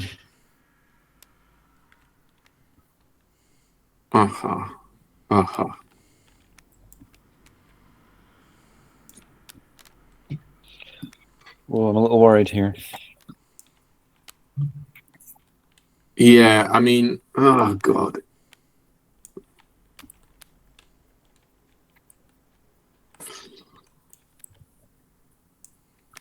Okay. Okay. Let's do that. Okay. And then let's bid with this. Yeah. What's the minimum hand size, out of interest?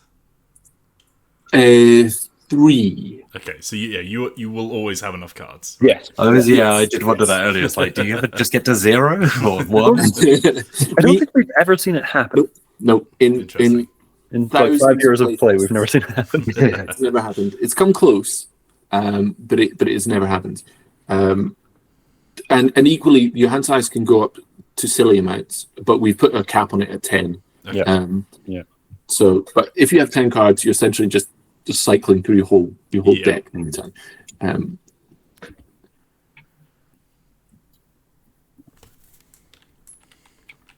Okay. Sorry. There we go. Right. Okay. All right. So we then go to our summer actions. Yeah. Summer actions. Yes, I'm going to, in the interest of it being a short game, I'm going to ambush.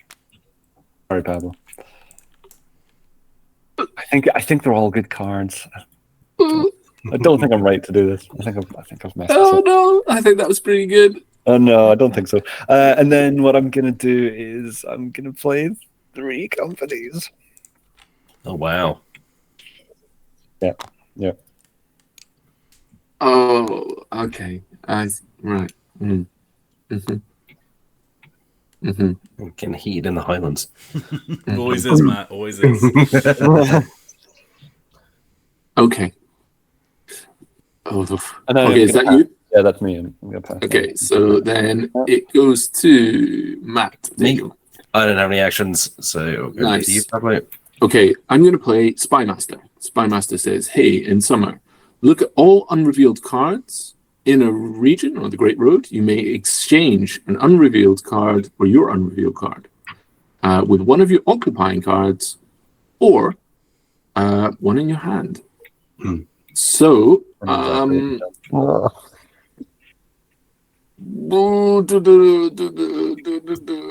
let's look at... Hang on a second. What are you? Okay, yes. So top region. So I'm just going to look at your cards, everyone.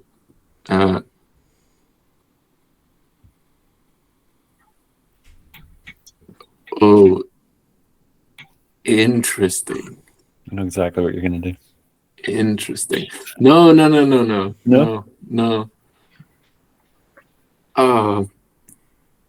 Hang on. I don't think there is anything I can do. No. Okay, fine. I'm just sticking with that. I don't think there's. Hang on a second. Shit. No, it's not going to do. Okay, fine. Any more summer actions? Sorry. Yeah. So, do you know what? Because we're only going to play one more round after this. I'm going to use Artful Ambush. I'm going to use Artful Ambush. I think I know what's going to happen here. So, Artful Ambush is the same as everyone else's ambush, but I get 2 uses of it. My second ambush becomes like a more powerful version. So part of me just really wants to spite you, Andrew. No. But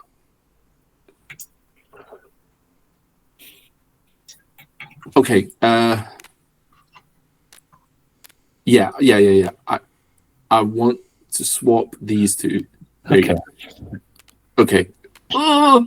Okay, fine. Okay, I'm sorry. And I pass to Wheels. Okay.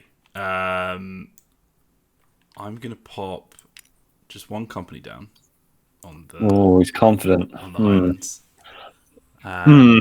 Then I will also pop one... Maybe 2 on the bottom. Hey now. Yeah, that's right. Like I said, I'm coming back for blood. That's me. Okay, all good? All good. Mm-hmm. Oh, okay, so everybody's more or less in the same positions. I got moved around and Andrew got moved around, but it was, I think, maybe less dramatic. Okay, so it is Wheels. You to choose the order in which they're revealed. We are going to do the top first. Yeah. Then we'll do the second. Yep. Then we'll do the Okay. Good. Okay, so top region. So I have to declare whether I'm going to use this war machine or not, and I'm not going to. I'm going to just leave it, I think. So it's not going to add its strength, and it's just going to... A loaded gun on the table. Good idea. Okay. Well, good luck, everyone. 3, 2, 1. Oh, wow. Okay, so Andrew's on 14. I'm on 10. Wheels is on, let's see. And Matt has played 0 with a big bolster into this region. Cool. So, Wheels, it's up to you, really. Do you want to play another card or not? I am. And I think this works. No. Please correct me if I'm wrong. I'm going to play Raid and Raid. Yes, okay. Perfect. Oh, wow.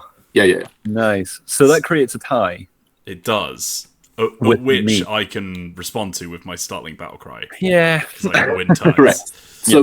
So just for everyone at home to explain, basically, the Raid and Raise, because the clans are super strong, they're like, their special card, it essentially becomes like an infinite strength card. It just matches the highest opponent.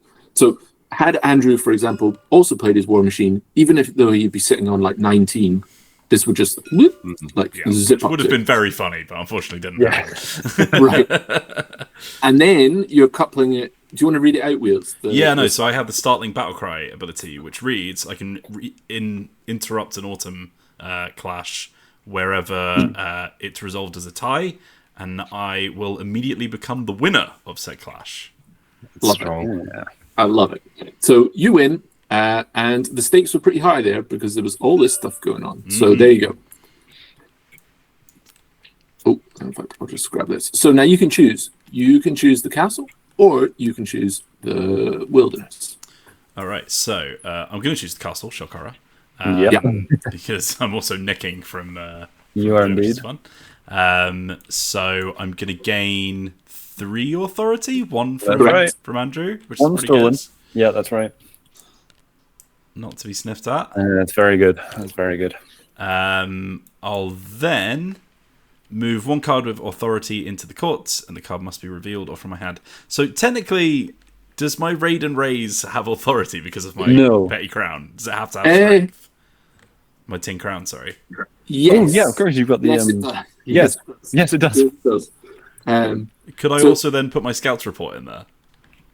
You totally could. Yeah, yeah. I'm just going to do that, I think. So what's good about that, right? Is so essentially like it's like your I don't know, like a bunch of paperwork essentially in there, and because you won with this as well, it says, hey, when you win, this gains pillage. Yes. So essentially, pillage just goes on the map, and then at the start of you're going to get a new spring action, and it just says this card has got to go to another region, and that's because you've kind of gutted the current region you're in. Like you're going around, you're raising like areas, so you're essentially setting them on fire and taking their resources, and every time you move it, you have to go to a new region. So you could then subsequently afterwards go back, and it blocks that area, so nobody can like claim it that round, and you gain 1 influence. So now you're kind of wandering around the map, blocking areas off that are really important for people, and you're gaining influence, and you now have a big stack of papers like acting as just a big picture of my face on a chair that someone's put down there. Just a cardboard cutout on the front. Yes, my lord. So, do I choose where this pillage goes? It kind of doesn't matter because it's going to move next round anyway. So essentially, I mean, like really, you just get to put it on either one. So we'll just put it here. And am I blocked from choosing the same region twice? So you have to go to another row because that's a different region. I have to go to another row, right? Okay. So Yeah. So you can't just dance around in the same. Because I wanted to block off the castle, really. Right. Yeah. Because I'm being my big cardboard cutout. Exactly. Well, you might see another effect coming up because I looked at Andrew's hand using my skeleton keys. I know that somewhere in this stupid play area, Andrew's got a card that does a similar thing to pillage, but is very much in their flavor of faction. So now we go to the lowlands. So good luck, everyone. 3, 2, 1. Oh, Pablo. yes. Yes, I pulled it off. So you'll notice that I ambushed Andrew here and here.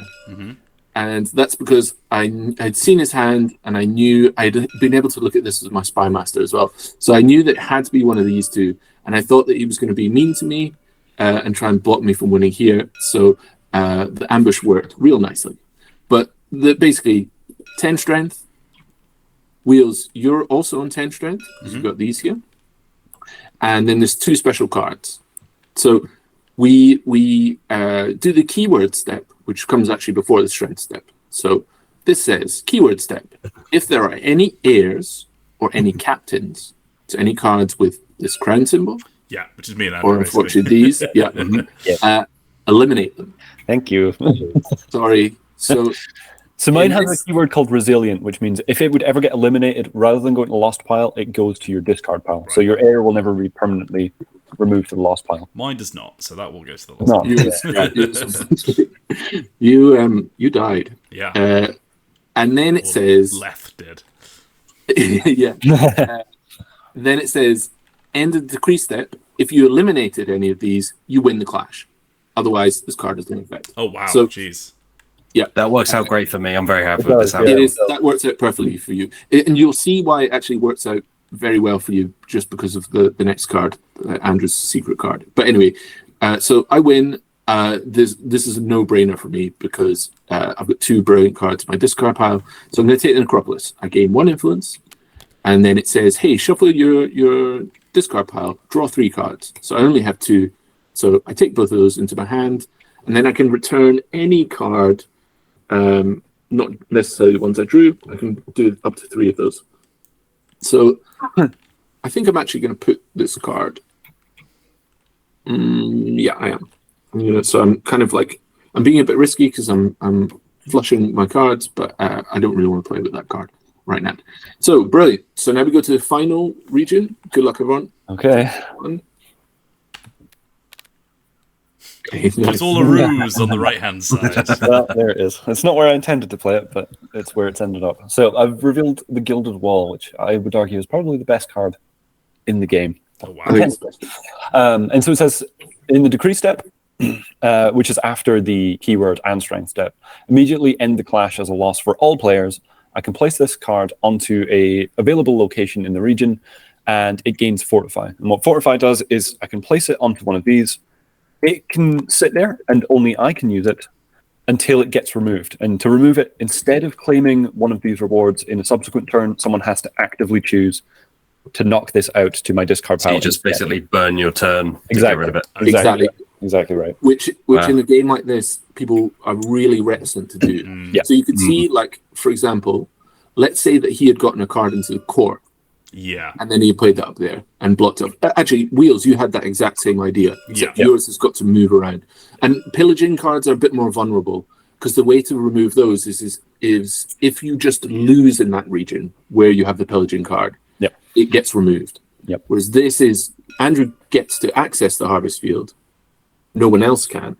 And so it locks them off. So you can see how you could lock off entire areas of the map that way. And we all lose, right? So Andrew doesn't win, but he now controls this region much more than anyone else. Cool. So with those all resolved, I think, Matt, maybe you have an effect that you can trigger here. I do. So if I lost in every region, which I did on purpose by playing zeros and ruses, I get to steal an influence and move one of my cards of quest from anywhere to my site of power. That's real good. So I am going to steal from Wheels because he has the most. Fair. And then I've got Quest 2 and Pathfinder at the top on this night map. So I'm going to stick that in my site of power, which then gives me a total of 4 quest points.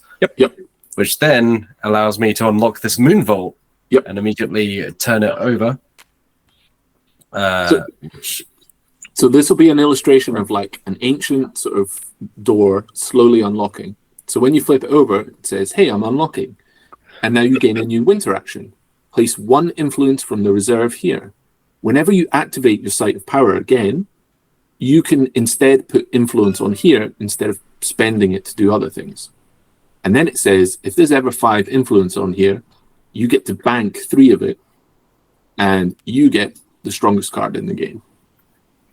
So, yeah, that's very good. That's 15 strength. That is enormous. And it's invulnerable as well. So it can't be like it's hugely powerful, and you get 3 influence. So you're a faction all about like creating all these alternative ways of scoring. And so now that you're unlocking this, you've gained that winter power, which is super useful. And because both of those cards that you spent have Pathfinder, they just go to the bottom of your draw pile instead. Or do they can also come into my hand? No, it's only to your draw pile. If you controlled this, the airship port, then they could go into. Oh no, it can be moved to hand. Oh, can it? Oh, sorry. Yeah, it can. Yeah, we did change that. Oh yes, we did. I remember why we did do that. Yes, great. It can totally go to your hand. Sorry, I'm talking nonsense. That's all cool. Let me. Do I want these in my hand or not? Yeah, that's it. Do you want them both in your hand? And then if they're in your hand, we know that they're in your hand as well. So. That's the thing. But it creates an interesting thing. Like maybe you're on a roll now and you just want to keep losing, right? Because the other thing that happens is the Ritual of the Tooth can also trigger now. Yeah, because we're still. Right. Yeah. So I place a thing there as well. Exactly. Right, and now you can see you've got all these timers ticking down. And now everyone's terrified of letting you lose in all 3 regions because it's going to keep triggering all these effects. You know what? Because we're only going to play one more round, I'm going to put these together and put them in my at the bottom of my draw pile so that I can see what else is coming up. Yep, good idea. Smart. All right, but yeah, I feel like that was a good turn in a turn where I lost every single fight I was involved in. Right. You're definitely a faction where you can't do that all the time. Because you're giving up so much influence and so many effects. However, with a bit of like jazzy play, you can do some very cool stuff. Yep. So Now that that's all done, we just go to winter, which is we reveal our cards here. Yep. Okay. Ooh, okay, so it's purple first. It's the gathering first. Yeah. What do I want? You know what? I'm gonna take the boatman. Nice. That's great. Great choice. A super strong card. Yeah. Okay. You could also steal as well if you wanted to, because you have a strength 10. You'd be able to steal from both myself or Pablo. Yes. That's all right. I would like the discard. Yeah, it's pretty good. Yeah. It's super strong. And because we're in winter, you're going to be able to play that in a second, right? Because we're going to pass the turn marker around. Okay, mine is simple. I am going to do some fraudulent trading, insider, Ponzi scheming, gambling, scandal. Put me on the front cover of the Sun. and then I'm going buy to take it because it's a the rare. gambling then. Here we go. Foxy bingo. Right, so gambling then, which is on its own is a fun, goofy card, but coupled with the Spy Master is ridiculous. So we really need to get that off him. Yeah, or even skeleton key, right? Like it increases your chances. Yeah, exactly. Okay, cool. So then it is wheels. Okay.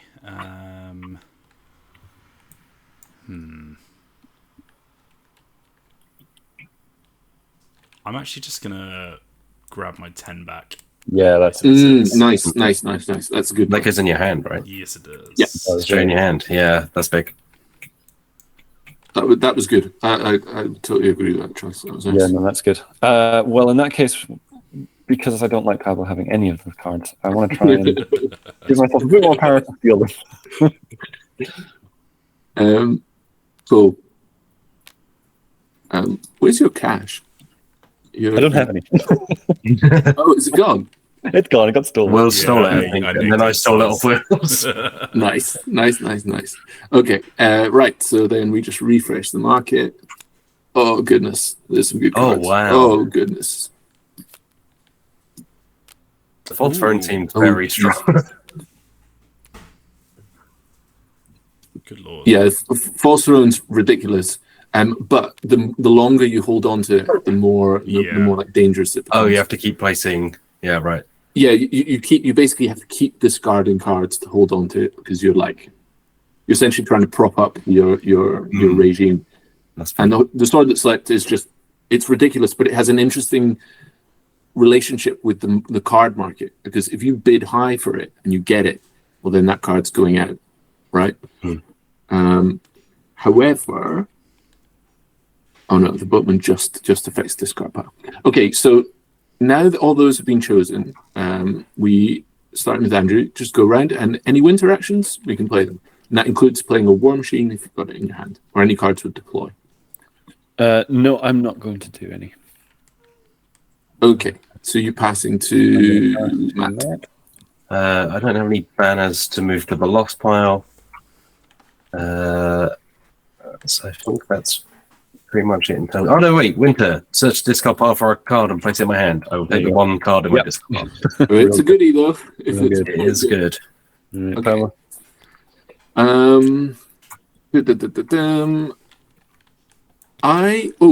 There's something I missed here. That was my fault. So I have an ability that triggers kind of automatically. Just take the power back.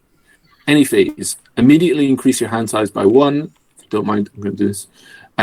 If you fulfill any one of these conditions, remove a card that is in the court, eliminate at least one card using the black powder ploy, or win 3 regions in a round when you play School of the Streets. So I eliminated 2 cards when I did that, so my hand size goes up to 7 because I fulfilled the condition. Boom. Very nice. That's me, I think. No other winter actions. No, I'm good. So I passed to wheels. I don't think I have any winter actions, so I will pass as well. Boom. Okay. So just tidy up, and then if everyone's all right, we'll play one final round, and that'll be the kind of teach game. So you go away. See if I can end on at least one influence. My hand. Yeah, and cards with loyal have to they don't have to, but the ruse has to bounce back into your hand, and your heir may. There's maybe reasons why you choose not to, but thank you, Andrew. 7. There we go. Up to 6. Okay, so start of a new round. First thing we do is draw up to a hand size. So mine is 7 now, so I draw 3, but I think everyone else is on 6. Okay, interesting. Huh. Okay, cool. And then we adjust our placement on the track. So on an order track, I'm on 2, Wheels is on 2, Matt's on 1. So Andrew last, 2, and then so Wheels, you're in first. There we go. Nice. Excellent. What breaks the tie? So if you're tied, you just reverse the positions. Okay. So in this case, because you were below me before, you now go above me. Cool. And so it just means in a 2-player game, if you're constantly tied, you just keep swapping back and forth. There you go. Okay, so you start, and we just go into spring. Right. Well, I'm going to claim 1 authority from the court. I love it. Some cash from my cardboard cutout. And you can wander this around. Yeah. So and game 1 for that as well. Oh yeah, nice. Where do I wanna stop people doing things?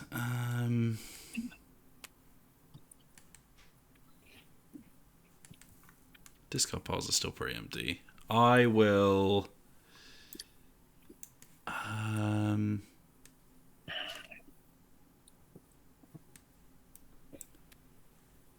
I'm going to just make the middle row just absolutely worthless. No, that's good, right? So you're on 2, and then you claim 1 for the court. You also claim 1 for your pillaging card. Yep. And no one can remove anything from you now using the battlefield. And so, in a way, that's a really smart play, especially if we're going to the last round of the game, because whoever's got the most influence will win at the end of this round. And this is smart because it's going to make it really hard for people to get any more points. And I will say as well about scores is the game you score exponentially. So even though it starts off slow, because people start having more and more assets. Yeah. Yes, exactly. So it kind of it starts to escalate quite quickly. Cool. Any more spring actions? I'm also gonna bolster a region. Yeah. Gonna burn this tactic because it is the last round. So yes, nice.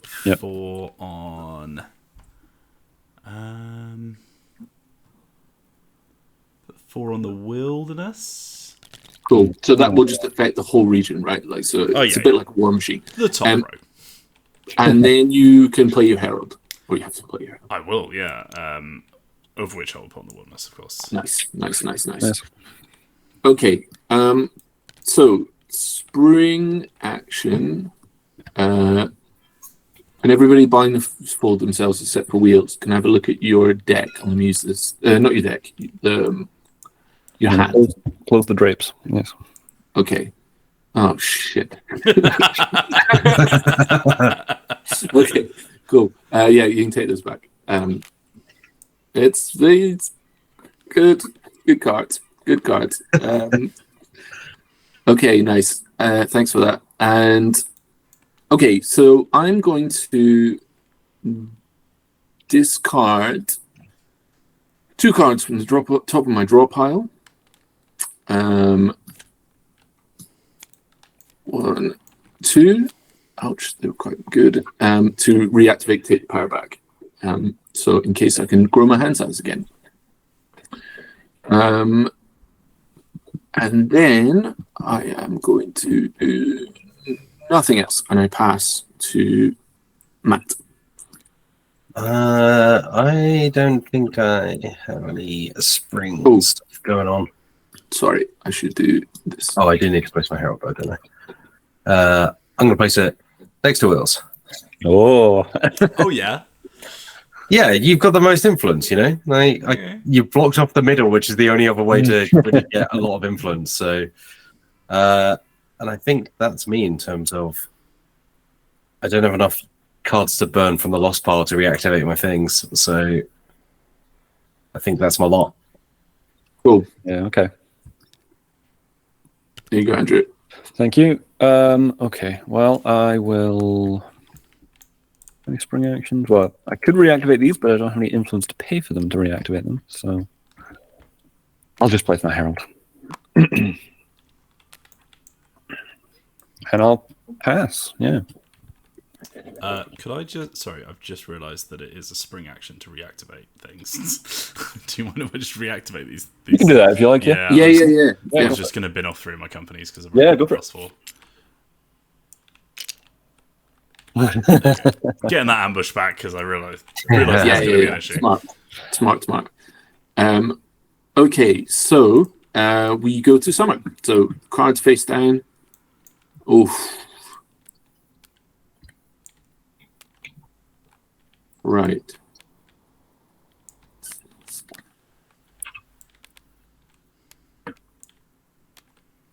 I guess just waste a card.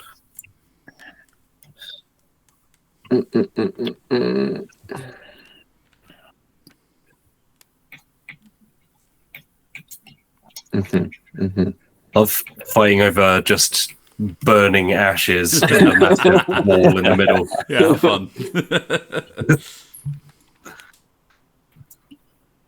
Okay, yeah.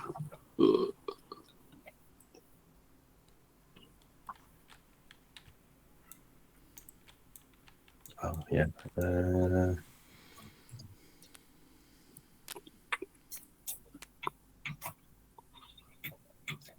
Okay. Everyone good with the card placement? Mm-hmm. All right. So starting with wheels, do you want to play any summer actions? Yeah, I'm going to ambush. Nice.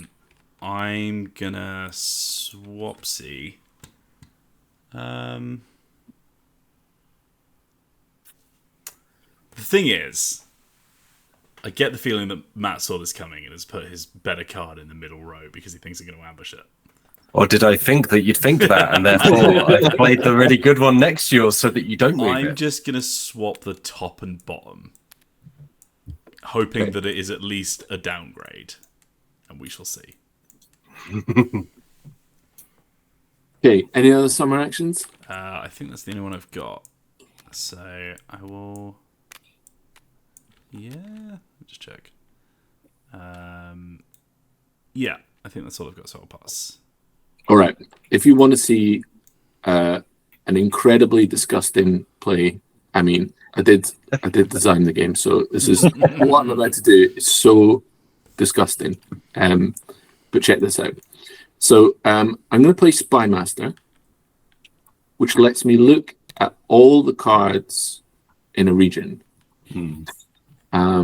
And I am interested in this region here. So I'm going to look at all the cards up here. Okay. And I can remove my card. I'm not going to remove my card. Okay. I'm just checking which one that was. Right. Okay. So then I'm going to activate Gambling Den, which says choose an opponent's unrevealed card and name its trait. Okay, so I'm just going to write this down. So I'm going to say, Andrew. Yeah. This card here is a cavalry card. Is it? Right? Now, how could I know that? I just don't know. Right? This is the beauty of the game. We're going to find this out. Do you have right? to be good at street magic to play this? This is just a complete guess. And then you will also notice I'm going to do this other thing, which is my other tactic is to swap 2 cards. So I am going to I'm going to swap this one and this one, and I've got to name 2 traits. So I'm going to say that one of them is cavalry. What? Yeah. Yeah. Come on now. And shoot, what is the other one? Wall is down. Oh. Okay, and I'm going to say the other one is a captain. Okay. So, captain and cavalry. Mm-hmm. I may have just done a really stupid thing there, actually. Oh, well, we'll see. If we do, then that's real hubris on my part, and I deserve to have everything collapse in front of me. Okay, great. So that's the end of my summer actions. Okay. So I pass to... Is it Matt? Yes. You're not playing any companies? Oh, yes, apologies. Sorry. Thank you for the reminder. Yes, I am. I'm going to play 2 companies at the top, and I'm going to play 1 down here. Top is going to be an absolute mess, isn't it? Yeah. All right. I will also play my companies up top. I love it. I don't think I have any other summer actions, so that's me. Okay. And I suppose, I'll just finish off by also playing the companies at the top. Okay. So I've effectively got 4 companies, and everyone else has got 2. Exactly. So it's gonna be a clash. So Andrew, it's you to place the exactly. resolution. So let's do it. Yeah, that's it. That's the most dramatic way possible. Yeah, from bottom to top. Let's do that. That's good. A sense of flair. I like that, Andrew. Yeah. Okay, so starting on the bottom region, the lowlands. Okay. Good luck, everyone. 3, 2, 1. Okay. Oh shit! So there's a scouts report. So you can play a card, or you can run away and reinforce the retreat. I'm just gonna run away. Okay, nice. So this leaves it 12 to Wheels' 10. So I'm going to take 2. 1 for my heralds, 1 for the necropolis. Then I'm going to take my discard pile. I'm going to shuffle it. And I'm going to draw 3 cards. Whoa, they are good. Well, you notice that scout report was originally up top. That's my backup plan. Yes. I'm fine with that. I see. Okay, so now we go to the plateau. Good luck, everyone. All right. 3, 2, 1. Okay, so I'm on 7. Well, would you look at that? There's an 11 in the middle. Right? God, it's almost like I've been working with him for the past 5 years. So you are going to win, Matt, but before that, I'm going to, because there was a cavalry there, and it was one of the things I declared, and it was also my gambling den, I'm going to get 3 influence. Oh, no. Oh, my God. Yeah.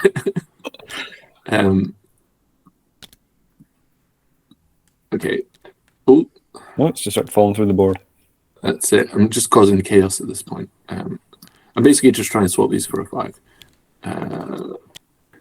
There we go. Okay, sorry about that. Thank you. Okay, Matt, so it's you. You won the region. Lucky me.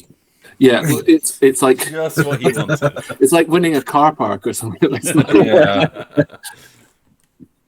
So if I pick the wall, it just goes, right? It basically burns my thing. Yeah. The pillage, I can't pick. Yeah, you can't even pick it. Yeah. So I suppose I'll get rid of the wall. Yep. Yeah. You did it a service. I mean, getting rid of the wall is good. And because Wheels, because that now lost after the region's resolved, this just then goes there, right? So it still blocks, but okay, so it's region rather than location for the exactly. So essentially that freed up that. Okay. And obviously, we wouldn't just be playing 3 rounds, so that would make a lot of. I did public service. I was just clearing up, and it's very noble of you. Thank you. Yeah, I'm not even the nobility. So we were all against them ultimately. No one less noble than the ability. So Andrew, yes, of course I'm going to use it. Okay, you're pumping up. Good. Okay, good luck, everyone. All right, 3, 2, 1. Oh, Pablo. Nice. So I said that this was a captain, so I gain 1. This is ridiculous. Then everyone is dead. Wait, can I use I'd like to use my strange ring. Sorry, I should have during the keyword step. It gains invulnerable. Yes, you can. That's so good. That's so good. I'll return the card, which I assume means just stick it back in the deck. Yes. Cool. So essentially, Well, yeah, I'll just do that. thank you. There you go. Nice. So that means that 8 goes away, and I presume you want to knock that out over the 5. Yes. Are you sure? Yeah, because I can only choose one. But you want to leave the highest one for me, right? No, I don't. So yes, you go away, and then 11 goes away, but it's got resilient, so it just goes to your discard pile, Wheels. So you are left with Wheels is left with 4. Andrew is got 7. Mm-hmm. I have got 7. No, actually, I've got bolster 2 here. So you've got 9. I've got 9. But Matt has got 10. Yeah. Well done, Matt. That was Thank you. Yeah, that was. I did hedge my bets with Wills. I assumed Wills would swap me out. yeah. But I thought that I would be able to double bluff the double bluff, so I did put my highest card in the middle. I did hedge my bets because I knew that it would be swapping out. Like that phrase, I wanted to like double bluff the double. That's essentially this game. Yeah. Cool. So you win and you get to choose your reward. So I steal off Wills, don't I? And then I gain one for. Yep. And then one for your herald as well. Or one for the location. Yes. Oh yeah, one for the location, right. So another one, sweet. Right. Then I'm going to quest. So I'm gonna put the Mask Maker up into my site of power. Oh, and actually, see in winter last round, you would have technically. Oh yeah. Oh yeah, right. So this would already have 1 on it. Yeah, but you can add now another 3 to that. Yeah, which I will do exactly that.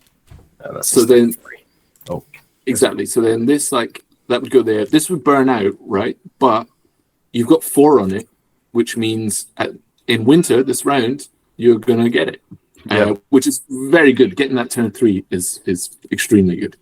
That's really well played. Yeah. Okay, so with all the regions resolved. Yeah. Oh, Pablo, you need to get yourself 1 additional influence if you haven't done so for the guessing the captain. Oh, I did. I got it. Oh, you did it. All right. Excellent. So that's that wrapped, and then we go to winter. So we resolve the Great Road.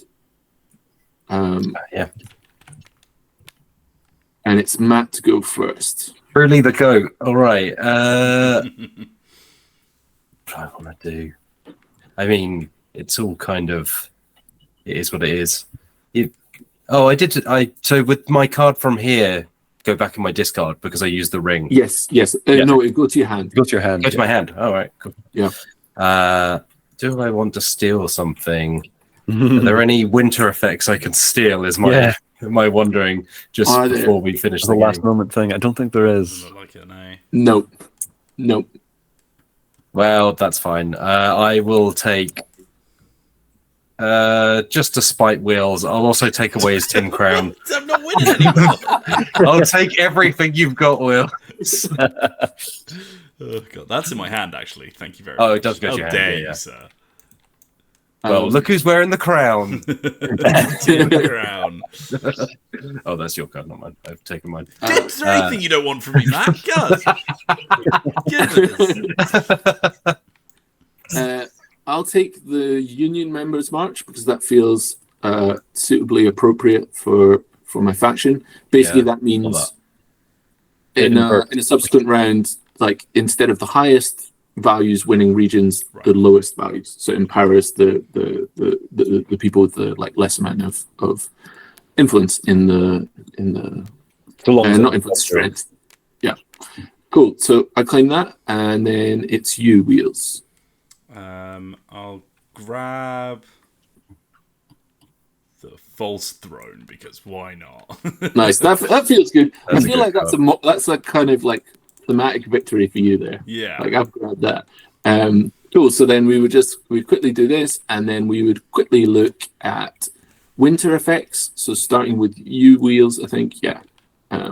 You would get the active player marker, and then you could play any winter effects.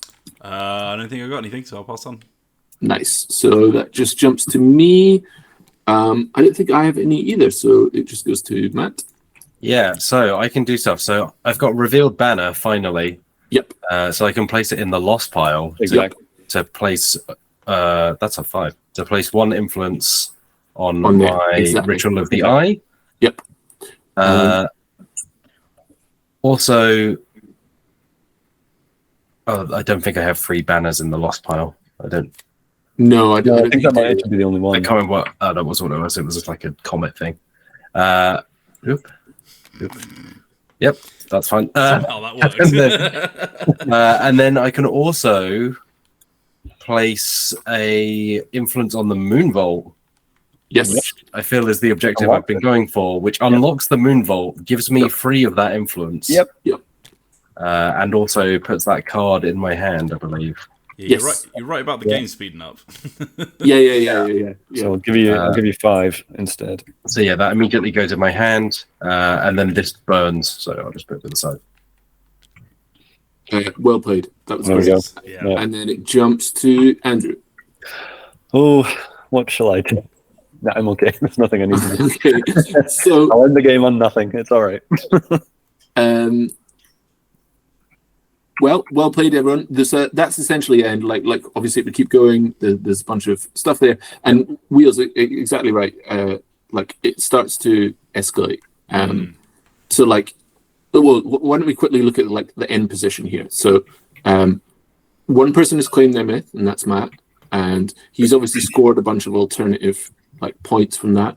I still have this alternative set up, so I'm basically like only partially interested in winning here, because this is earning me so much influence. Specifically the gambling den in this. Wheels has got a card in the court, and has also empowered his ruse card to become super powerful.